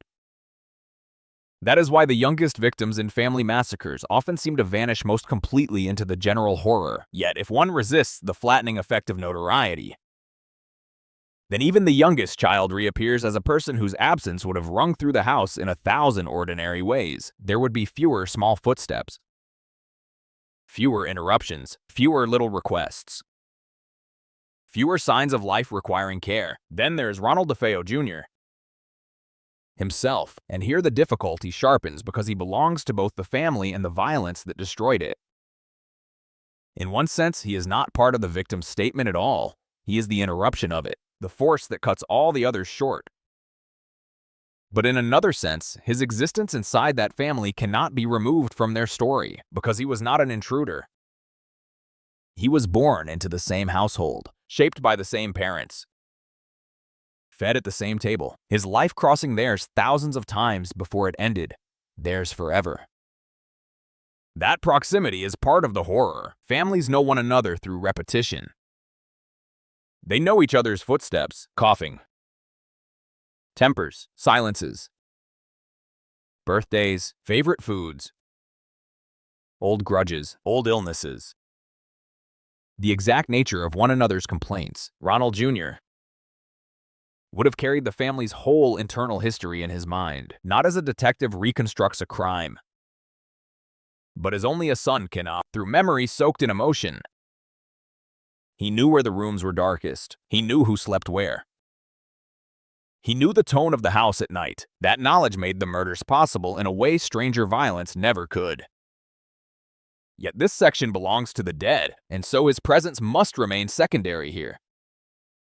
A black seam running through their lives rather than the center of them. The victim's statement, taken as a whole, is the story of a family suspended between appearance and truth. To the world outside, the DeFeos were visible as a prosperous suburban household in a large home on a desirable street. Inside, the emotional reality was more fraught, more bruised, more dangerous. That gap between surface and substance is part of what the victims themselves would say if the dead could insist on being known honestly. They would not ask to be canonized. Families like theirs are rarely pure. They are crowded with conflict, favoritism, fear, love expressed badly, loyalty twisted by injury, ordinary tenderness breaking through in unexpected moments. What the victims would demand, perhaps, is that complexity not be stolen from them. Ronald Sr. was not only a domineering father. Louise was not only a mother trapped by circumstance. Dawn was not only a daughter in a tragic house. Allison, John Matthew, And Mark were not only children asleep in their beds, they were people whose daily lives contained ordinary human texture. And the true obscenity of murder is that it severs all that texture at once and leaves behind a blunt story the public can consume easily. The statement of the victims is also a statement about silence. Families in distress develop silences the way other families develop traditions. They learn what to hide from neighbors, what not to tell relatives, what can never be said at school or church or work. Silence becomes part of the furniture. It sits at the table. It moves through hallways. It accompanies every public smile. In the DeFeo home, silence likely protected pride, protected fear, protected denial, protected the family image, protected the fantasy that things were not as bad as they felt. But silence also protected danger by the time the murders came. Years of unspoken strain had already done their work. The victim's statement then is not only that they lived, it is that they lived inside conditions the outside world did not fully see. The massacre did not descend from a clear sky. It emerged from a house where pressure had been building for years, where the language of family had become entangled with anger, control, and threat. They would say, perhaps, that the final night was only the last expression of something already terribly wrong, and yet none of this should allow the crime to spread backward and poison every memory. That too would be a theft. Even troubled families contain pockets of normal life worth preserving. There would have been holidays, however strained, laughter breaking through on better days, small kindnesses no outsider recorded, a mother adjusting a collar, a father showing pride in the house, siblings bickering 1 hour and defending each other the next, a child carrying home a school paper, someone watching television half asleep, the smell of dinner, the boredom of errands, the shared annoyance of chores, the ordinary matter of living. Murder always tries to rewrite the whole past in its own image, making every preceding year seem only like prelude, but that is not true. The victims had lives before they had deaths. Their existence was not simply an introduction to November 13th. 1974, that date ended them. But it did not define all that came before. The world remembers infamous murders by the moment of rupture, by the gunshots, the discovery, the headlines, the trial, victim, denouement, if they are lucky, are granted a few lines of biography and a school photograph. But to honor the dead properly requires a longer gaze. It requires seeing them not at the end, but in motion, while they were still moving through rooms, still changing, still irritated, still hopeful, still ordinary, still unaware that history was about to trap their names in one terrible arrangement forever. The DeFeo family's statement is this: they were here. They were not a legend. They were not scenery for a haunting. They were a father, a daughter becoming a young woman, another daughter still in girlhood, two sons still growing toward futures they never reached. They lived under one roof in a home burdened by conflict. And whatever their flaws, whatever the hidden fractures of that family, they did not deserve what came for them in the dark. Their lives mattered before the crime, not because they were perfect. And if the later decades buried them beneath superstition and spectacle, then the work of telling the story honestly is to brush away that debris and hear, beneath it, the simplest and most devastating statement of all: they were alive. They belonged to themselves, and they should have been allowed to wake up. Night in a family house has its own order, even in troubled homes. Even in homes where anger walks the halls long after dinner and fear has become part of the wallpaper, there comes an hour when the arguments have exhausted themselves. When doors are closed, lights are switched off, and each room becomes a separate island of breathing, blankets, and unfinished thoughts. A house settles. Pipes click behind the walls. A refrigerator hums somewhere in the dark. Floorboards cool outside. The neighborhood lowers its voice until the whole street seems to draw one long, steady breath. in Amityville on the night of November 12th, turning into the early morning of November 13th. 1974, 112 Ocean Avenue would have entered that familiar descent towards silence just as it had on countless other nights. The shape of the house did not change. The rooms remained where they had always been. Beds waited in their usual places, doors shut with the same latches. The windows held back the November darkness as they always did. Nothing in the structure announced that by dawn it would contain a family almost entirely erased.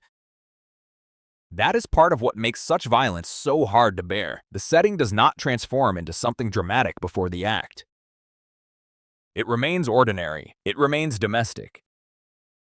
It remains a place arranged for sleep. That ordinariness is the canvas on which the horror is painted.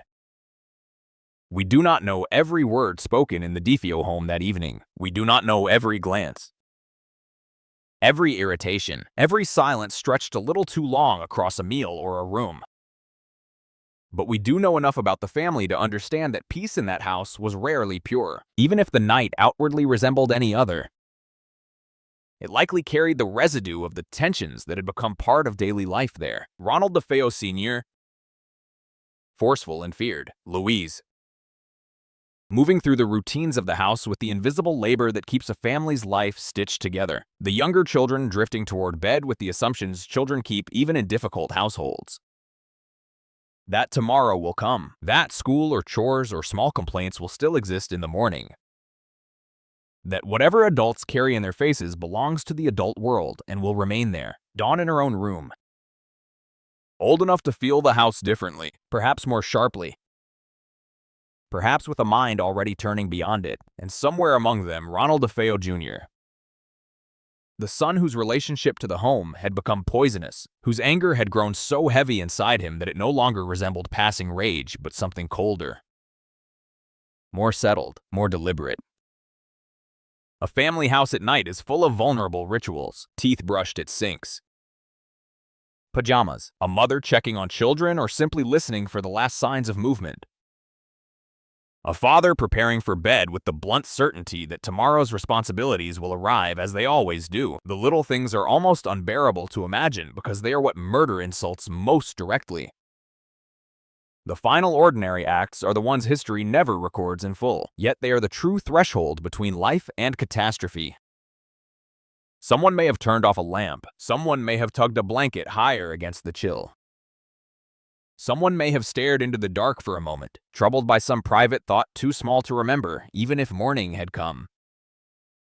The younger children would have surrendered to sleep without ceremony, as children do, dropping quickly out of consciousness with the innocent trust that the adults and walls around them still mean safety. Parents sleep differently. They carry tomorrow into bed with them. Money, work, resentment, responsibility, fatigue. But even that heavier sleep is still a surrender. No one closes his eyes at home expecting execution by a member of his own family. Sometime in the early hours, while the neighborhood remained dark and still, Ronald DeFeo Jr. armed himself with a .35 caliber Marlin rifle. That fact is stark enough on its own. Yet what matters most is the mental crossing it represents. A weapon in the hand is the visible part. The true incident begins earlier, in the unseen hardening of intention. There is always a moment before family murder when grievance becomes decision, when fantasy steps across the threshold into plan. Whether that transition takes months or minutes, whether it arrives with hot fury or cold resolve, it is the point at which the killer stops living among others as people and begins to see them as obstacles, targets, sources of humiliation, problems to be removed. By the time Ronald Jr. moved through that house with the rifle, something in him had already made that crossing. The family sleeping around him no longer belonged to the protected category of his life. They had been converted in his mind into something killable. That conversion is the black center of the incident. It is where blood becomes possible. He moved first, according to the established sequence, toward his parents' room. The simple fact of that approach is chilling. He knew the house. He knew the route. He knew who slept where. which door to open, how the room would lie in darkness, where the bed stood, how near he would need to come. Family homes teach their members an intimate geography. In daylight, it is the geography of belonging. At night, in the hands of a killer, it becomes the geography of access. Ronald Sr. and Louise were asleep in their bed, or at least in that vulnerable borderland where sleep loosens every defense. Then the rifle fire shattered the room. Reports would later establish that the victims were shot in their beds. And the image is one of obscene imbalance, a standing man with the firearm over sleeping people wrapped in blankets. The power differential is complete. There is no contest. No argument, no chance for negotiation. Only the violence of impact, the abrupt ruin of flesh and fabric and bone. In crimes like this, the imagination recoils at the sound alone. Gunfire inside a house does not merely echo. It tears the domestic air apart. It fills rooms and hallways with force. It announces itself to walls, windows, bedding, bodies. The shots that killed the parents were not the noise of a struggle, but the noise of an ending imposed without mercy. From there, he moved through the house to the bedrooms of his siblings. The sequence matters because it shows method, whatever frenzy later explanations might try to assign to the killings. The movement from room to room reveals function. This was not one explosion of rage in a single location. It was a progression, a series of acts carried out across the sleeping map of the household. Dawn, Allison, Mark, John Matthew. Each in bed, each cut down in the space where sleep had made them most defenseless. The rifle was not choosing strangers, it was choosing names. Ronald Jr. had known his whole life. That knowledge must be kept at the center of the incident because it is too easy, when reading crime summaries, to let the order of events turn abstract. But every room held a person with history attached, with a face he recognized in daylight. With habits and voice and memory behind the sleeping body, he passed through those histories as if they were nothing. One room, then another. One bed, then another. One sibling, then the next. This is where the incident acquires its unbearable rhythm. It is not merely that multiple people died. It is that the murders unfolded within one continuous circuit of the house, as though the killer were completing a task. A family home is ordinarily a web of connection. Bedrooms contain individuals. Yes, but the walls between them exist inside one larger organism of shared life.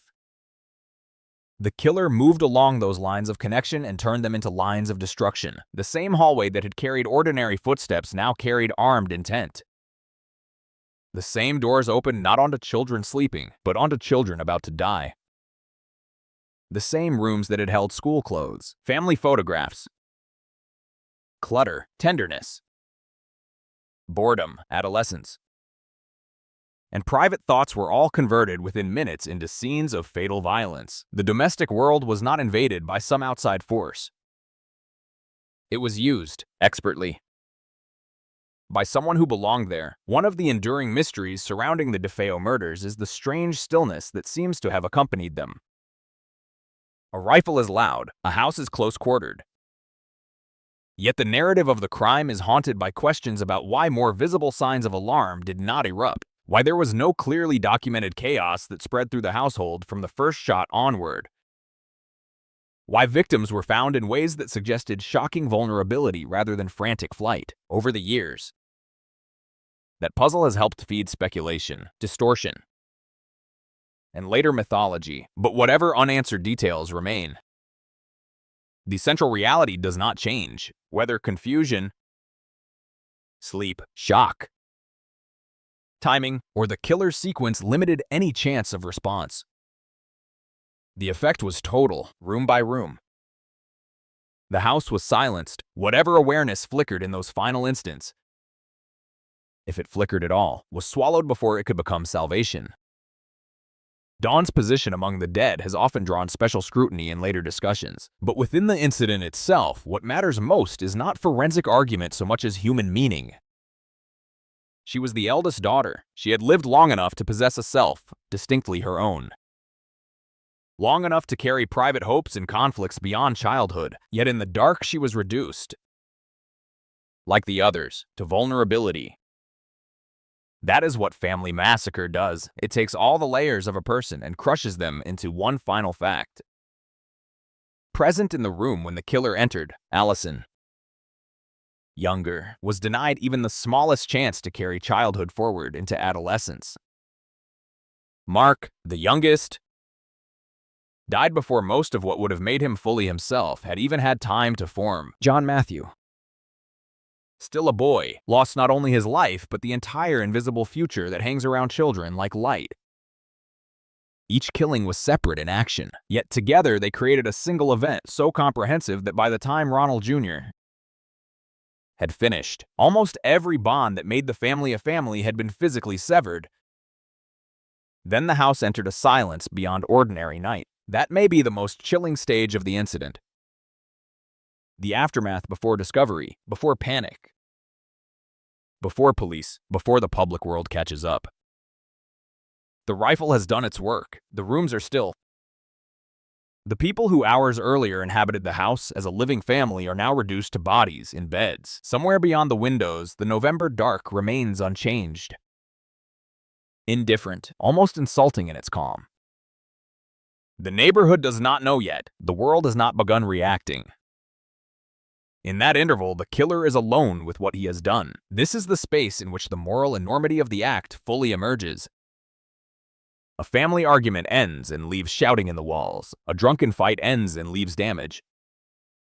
But a family annihilation leaves a house full of dead kin and one living perpetrator moving among the proof. Whatever emotions moved through Ronald Jr. Then, fear, calculation, numbness, adrenaline, self-preservation. They unfolded in the presence of the people he had just murdered. There is something almost impossible to comprehend in that. He had not merely attacked them, he had altered the reality of the house itself. It was no longer a household. It was a crime scene waiting for daylight. The incident did not end with the last shot because murder is not only violence, it is also the beginning of concealment, explanation, and performance. Ronald Jr. did not immediately collapse beneath the truth of what he had done. He stepped instead into the next phase. The one in which killers often attempt to put distance between themselves and their act by constructing a story the world might believe. That manipulative instinct is part of the incident too. It means the violence was not followed by remorse, so overwhelming it paralyzed him, but by enough practical calculation to attempt self-preservation. He cleaned up to some degree, changed clothes, and later carried himself outward into the day in ways that would help stage the fiction of innocent alarm. That conduct matters because it reveals the crime's temperament. Whatever emotional storm preceded the murders, the aftermath included thought, selection, and a willingness to move inside deception. The son who had just turned his house into a place of slaughter was already preparing to act the role of survivor. That theatrical element would cling to the case from that day forward. By the time daylight took hold and others would be drawn into the horror, Ronald Jr. would present himself not as the architect of the incident, but as someone shocked by it, someone entering the public scene from the wrong side of the truth. The false narrative he first pushed, that a mob-related hitman or outside assailant might be responsible, tried to relocate the violence where family annihilators so often wish it to appear, outside the home, outside the bloodline, outside the intimate rot from which it really came. If an outsider had done this, then the murders could be processed as intrusion. If the son had done it, they had to be processed as betrayal. That difference is everything, yet before those lies began, before police questions and contradictions and the eventual collapse of his story, there was simply the incident itself in its raw form. An armed son moving through the sleeping house and killing nearly everyone inside it. The reason this part of the story must be told with such patience is that later retellings often hurry through the actual murders to get to the more public drama. But the public drama is secondary. The true heart of the case is inside those night rooms. It is in the moment Ronald Sr. and Louise were transformed from parents in bed into the first victims. It is in the movement down the hallway. It is in Dawn losing the adulthood she had barely begun to reach. It is in Allison, John Matthew, and Mark being killed under blankets that should have symbolized safety. It is in the silent accumulation of bodies in a house that outwardly still appeared orderly and intact. It is in the killer's familiarity with every inch of the terrain. It is in the void left behind once all ordinary life inside that address had been extinguished. The incident also stands as a brutal answer to the myths that would later grow around Amityville. People are often seduced by the eerie because it feels larger than human, and therefore somehow less accusing, but the truth here is smaller and far more terrible. No demon had to cross the threshold. No supernatural force had to bend the house toward murder. A human being did it. A son did it. A son with a rifle, with grievance, with rage, with whatever blend of pathology and self-justification had been growing inside him for years. Stood over his sleeping family and ended them one by one. That is the incident. Plain, obscene. Final. By sunrise, the home on Ocean Avenue still looked like a family home from the street. Its windows reflected morning. Its exterior kept its handsome composure. Nothing in the architecture confessed, but inside. The rooms had already been permanently rewritten. Beds had become deathbeds. Bedrooms had become evidence chambers. A family had become the sequence of corpses.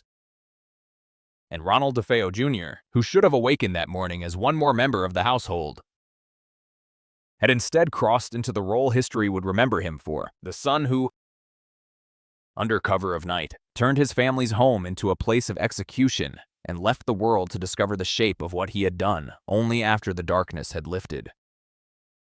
By the time the DeFeo house ceased being a home and became a crime scene, morning had already begun its quiet work outside.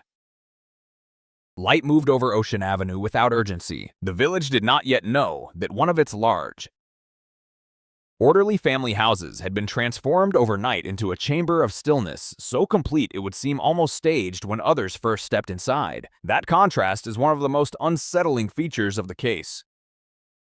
The crime scene did not announce itself to the neighborhood with smoke or shattered glass or a body collapsed on the lawn. The house remained intact. Its symmetry held. The windows gave away nothing. If a passerby had looked at it from the street in those first hours, he might have seen only a respectable Long Island home standing under a gray November sky. Yet inside, 6 members of one family lay dead in their beds. And the first clues were already waiting in the silence, in the arrangement of bodies, in the absence of ordinary motion, in the strange, oppressive composure of rooms that should have been starting a normal day and instead held only the aftermath of slaughter. The discovery of the murders did not come through some dramatic door splintered open by police. It entered the public world through Ronald DeFeo Jr. himself. Moving outward with the performance already underway, later that day, after the killings, he would appear at Henry's bar in Amityville in visible distress, telling people that something was wrong, that his parents had been shot. Panic is contagious in small communities. Men got up. Chairs scraped, voices sharpened, and a group hurried back with him to 112 Ocean Avenue. There is something deeply unnerving about that journey in hindsight. They were not running toward an unknown emergency, but toward a house already full of the dead, led there by the very man who had killed them. At the time, of course, those who followed him would have read his agitation as a son's shock, maybe fear, maybe disbelief. That is the first social clue in the case. The killer's ability, at least briefly, to occupy the role of witness rather than perpetrator. It meant that the crime scene was not only physical from the first moments of discovery, it was psychological too. The truth was present in the house, but a lie had arrived at the front door ahead of it. Once inside, the first human reaction was not deduction but raw horror. Ronald DeFeo and Louise DeFeo were found in their bed, face down, both dead from gunshot wounds. The image must have struck the first people on scene with the force of a nightmare so abrupt the mind would have resisted it. Bedrooms are intimate spaces, almost embarrassingly private to outsiders under normal circumstances. To enter one and find a married couple dead in bed is to feel not only shock, but a kind of trespass into the broken core of domestic life. The bedclothes, the furniture, the nearby objects of routine existence all remain in place. Yet the room's meaning has changed completely. It is no longer a room meant for sleep or marriage or rest. It is now a place where violence has made itself at home, and from there the horror widened. One by one, the rest of the family were discovered in their own rooms. Dawn, Allison. Mark, John Matthew. Each in bed, each face down. Each apparently killed where sleep had left them most defenseless. It is difficult to overstate the chilling effect of that repetition. A single murder scene contains trauma enough, but multiple bedrooms, each holding another body, each repeating the same basic visual grammar of sleep converted into death, create something almost ritual in its dread. It was not only that several people had been killed, it was that the whole house had been systematically emptied of life in the same manner, as though the killer had moved with deliberate purpose from one enclosed pocket of vulnerability to the next, until no one remained. The crime scene told that story before any suspect confessed. It told it in posture, in placement, in the quiet consistency of the dead. The first clues, then, were not subtle in the way mystery fiction teaches people to expect. There was no need to notice a cigarette ash or a footprint in the flower bed before understanding the broad outline of evil. The scene itself declared that this was not a chaotic break-in gone wrong. It was too contained, too concentrated, too intimate. The victims had not been killed in a shared struggle spilling from room to room. They had been found separately, in their own beds, in a way that suggested control and foreknowledge. That is one reason the case has remained so unnerving even among other family massacres. The arrangement of the crime scene seemed to carry a logic that was immediately visible and yet emotionally difficult to absorb. Whoever had done this either knew the house intimately or had moved through it with impossible confidence in darkness. The victims were not discovered gathered in one place, nor were they found in defensive positions that would fit the imagination's preferred model of gunfire and panic. Instead, they lay where they had been sleeping, which made the crime feel less like an eruption and more like an execution. Every room whispered the same terrible implication. The killer had gone to them. The weapon used was a .35 caliber Marlin rifle, a fact that mattered not only in later forensic analysis, but in the immediate emotional reading of the scene. Rifles are not delicate instruments. They announce force. Their sound inside a house is immense, almost vulgar in its power. The wounds they inflict are not ambiguous. Decisive destruction. That the victims had all been shot with such a weapon sharpened the paradox at the heart of the crime scene. How had such devastating violence produced such eerie stillness? How had this house, which should have erupted in chaos at the first shots, yielded 6 dead in bed? That question would become one of the most persistent and unsettling aspects of the case. In the first hours, it was less a puzzle to be solved than a sensation to be felt. The responders and early investigators were standing inside a structure that looked, visually, as though death had passed through it without waking the world around it, whether because of timing, shock, sleep, sequence, or details never fully resolved to everyone's satisfaction. The house conveyed a silence that felt unnatural after so much violence, and when a crime scene feels unnatural, speculation begins feeding on the gaps at once. The physical evidence reinforced the impression of an inside job even before Ronald DeFeo Jr.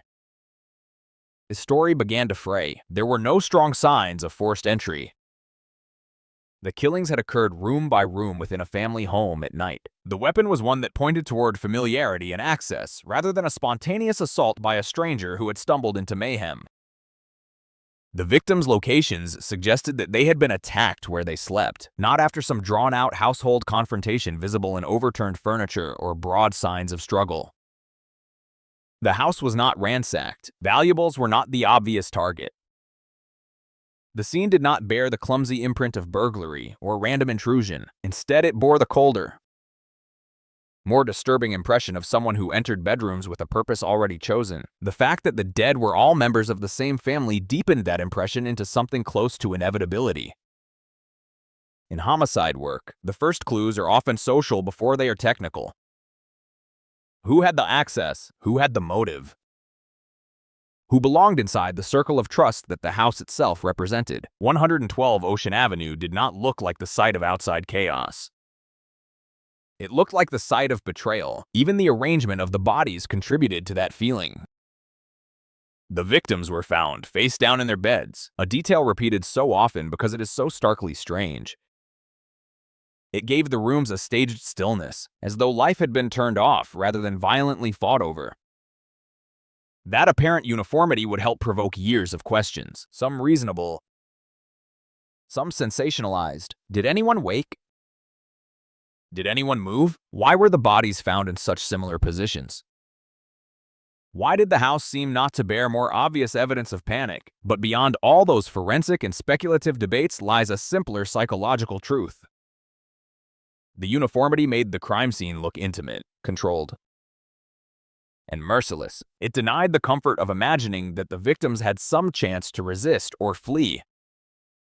Instead, the scene implied domination from the first room to the last. In family murders, that implication is especially devastating because it means the killer enjoyed every advantage that kinship grants: knowledge of layout, sleeping arrangements, habits, and timing. The house itself, rather than protecting its occupants, had provided the killer with a map.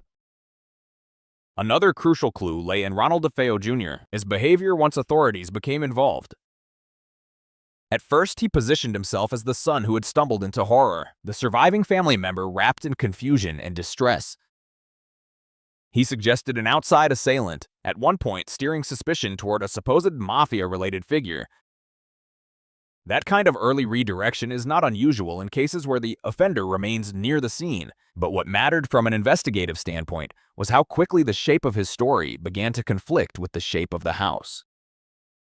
Crime scenes exert pressure on lies. The physical world is stubborn.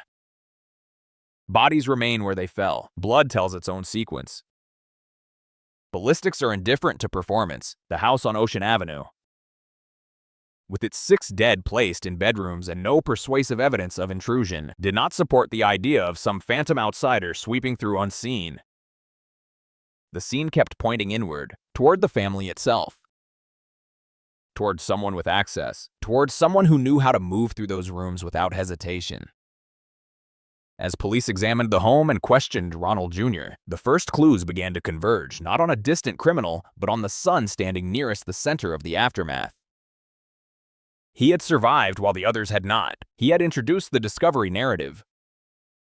He had supplied an external suspect before investigators had reason to believe one existed, and the house, in all its silent specificity, was quietly contradicting him. Yet the crime scene was more than evidence against a suspect. It was also a portrait of the family's final condition. The bedrooms held traces of ordinary life suddenly frozen: sheets, pillows, furniture, walls, children's belongings. The modest domestic clutter that fills any inhabited house, all of it remained in place around the dead. That juxtaposition is one of the deepest horrors of indoor homicide. The blood does not occur against an abstract backdrop. It occurs beside family photographs, on carpeting chosen for comfort, near dressers full of folded clothes, under windows that looked out onto an ordinary neighborhood. The scene in the DeFeo house would have had exactly that quality. The domestic and the catastrophic pressed together so tightly that each made the other more unbearable.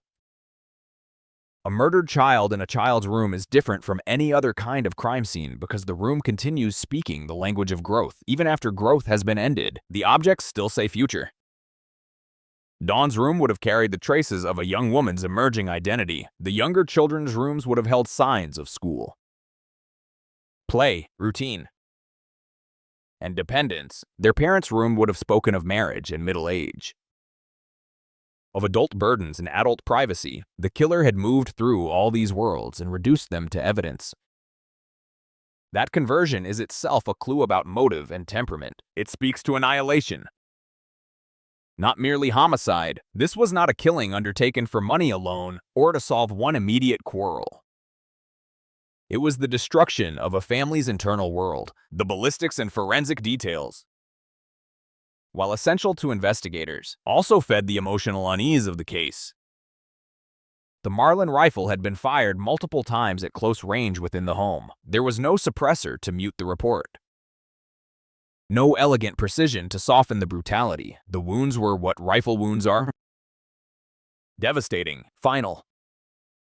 Impossible to mistake for anything accidental, and yet the physical scene preserved an eerie lack of visible broad struggle.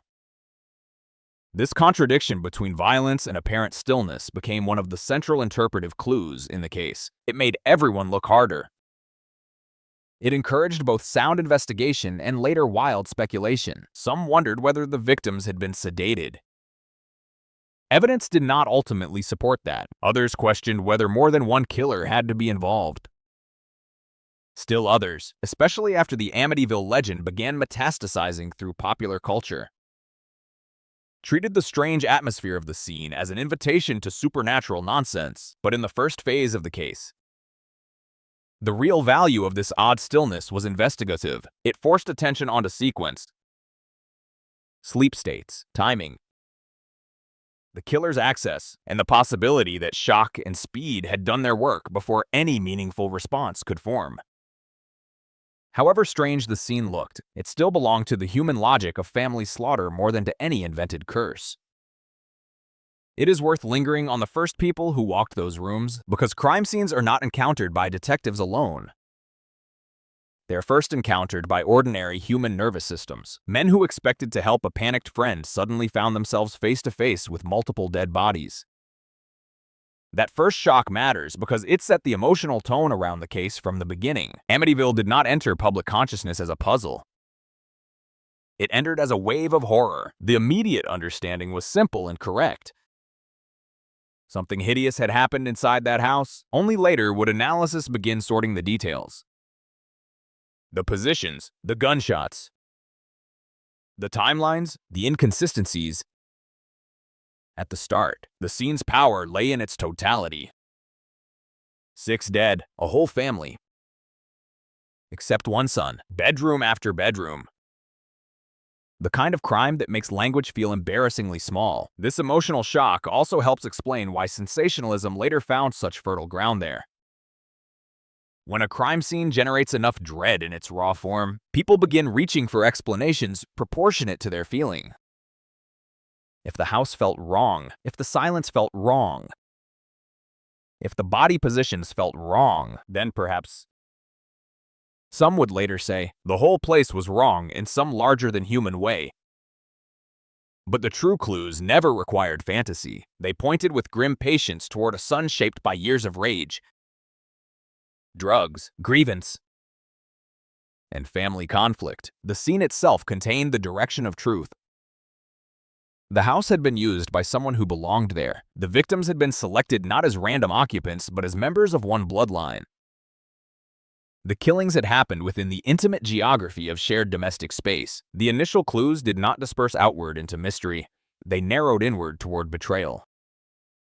As investigators deepened their work, Ronald Jr.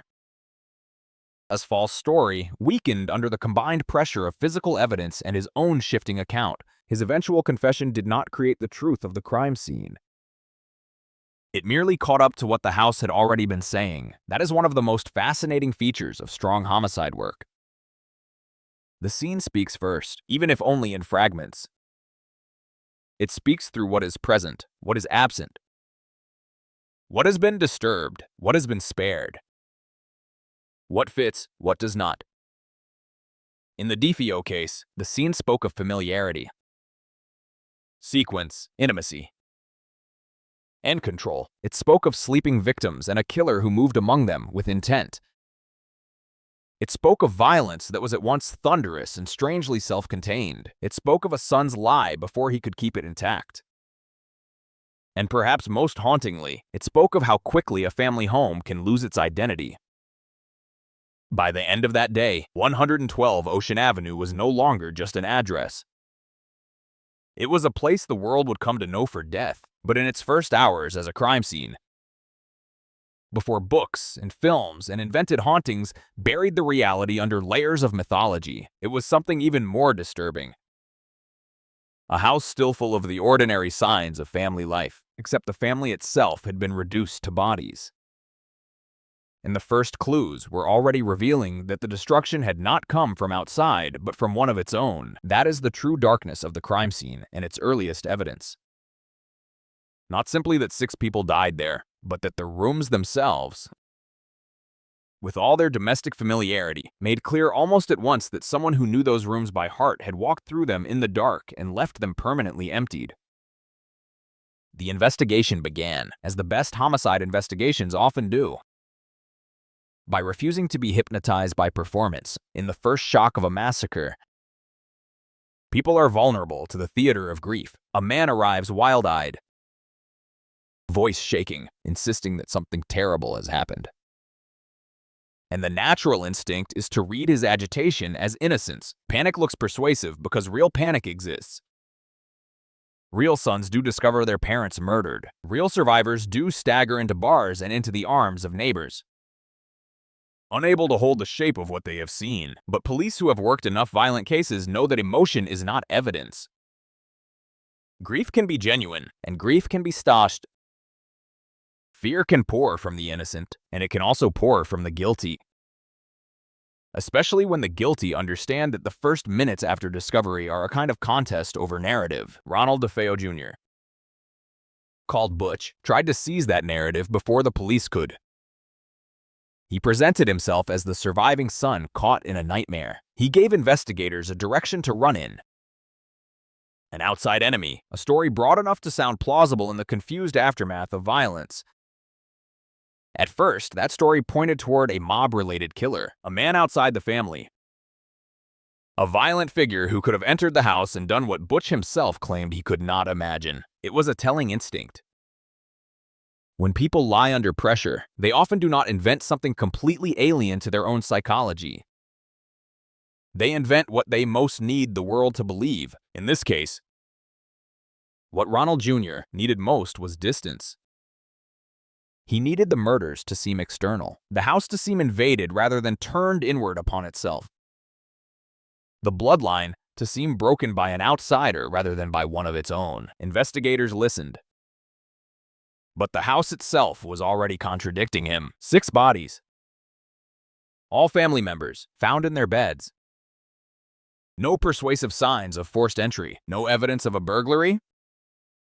A nighttime massacre carried out within the intimate geography of a family home, every fact pressed inward. The first suspect in any family annihilation is not some faceless criminal from outside. It is the person left standing inside the ruins. That did not make Ronald Jr. automatically guilty, but it made him impossible to ignore. And as soon as detectives began doing the unglamorous work that follows every major homicide, asking for timelines, comparing statements, tracing movements, looking for contradictions small enough that liars often overlook them, the facade he had raised began to buckle. What had he done that day? Where had he been? When had he last seen his family alive? Why had he told the story the way he told it? Why did the story shift when pressed from one angle and then another? A truthful account can become confused under trauma, but its confusion tends to circle the same fixed core. A lie, by contrast, sprouts adjustments. It grows nervous branches. It tries to anticipate the next question, and in doing so often reveals too much. That is what began happening with Ronald Jr. His account did not sit comfortably inside the facts already visible. The investigation was fast-paced, not because police enjoyed some cinematic flash of insight, but because the crime itself was too intimate and too contained to sustain an elaborate fantasy for very long. The dead were his father, his mother, his brothers, his sisters. He was alive. He had raised the alarm. He had offered an external suspect before police had asked for one. The house looked less like the site of an organized hit than the site of a familial betrayal. Still, detectives had to be careful. High-profile murders can be ruined by haste just as easily as by doubt. They needed evidence, not instinct alone. The physical scene gave them the first structure, the interviews gave them the next, and then came the deepening pressure that often reveals guilt, not as a single dramatic collapse, but as a failure to keep all the moving parts aligned. Ronald Jr. tried to place responsibility elsewhere, and at one point suspicion moved toward a figure named Louis Fellini, a local man with connections to a rougher world and enough menace attached to his reputation that the accusation did not sound absurd on its face. In weaker cases, that might have been enough to muddy the waters for longer, but the problem with false leads is that they require reality to cooperate. And reality usually refuses. Detectives looked into the name. They examined the possibility. They measured it against what they knew of the crime scene. The timing, the access,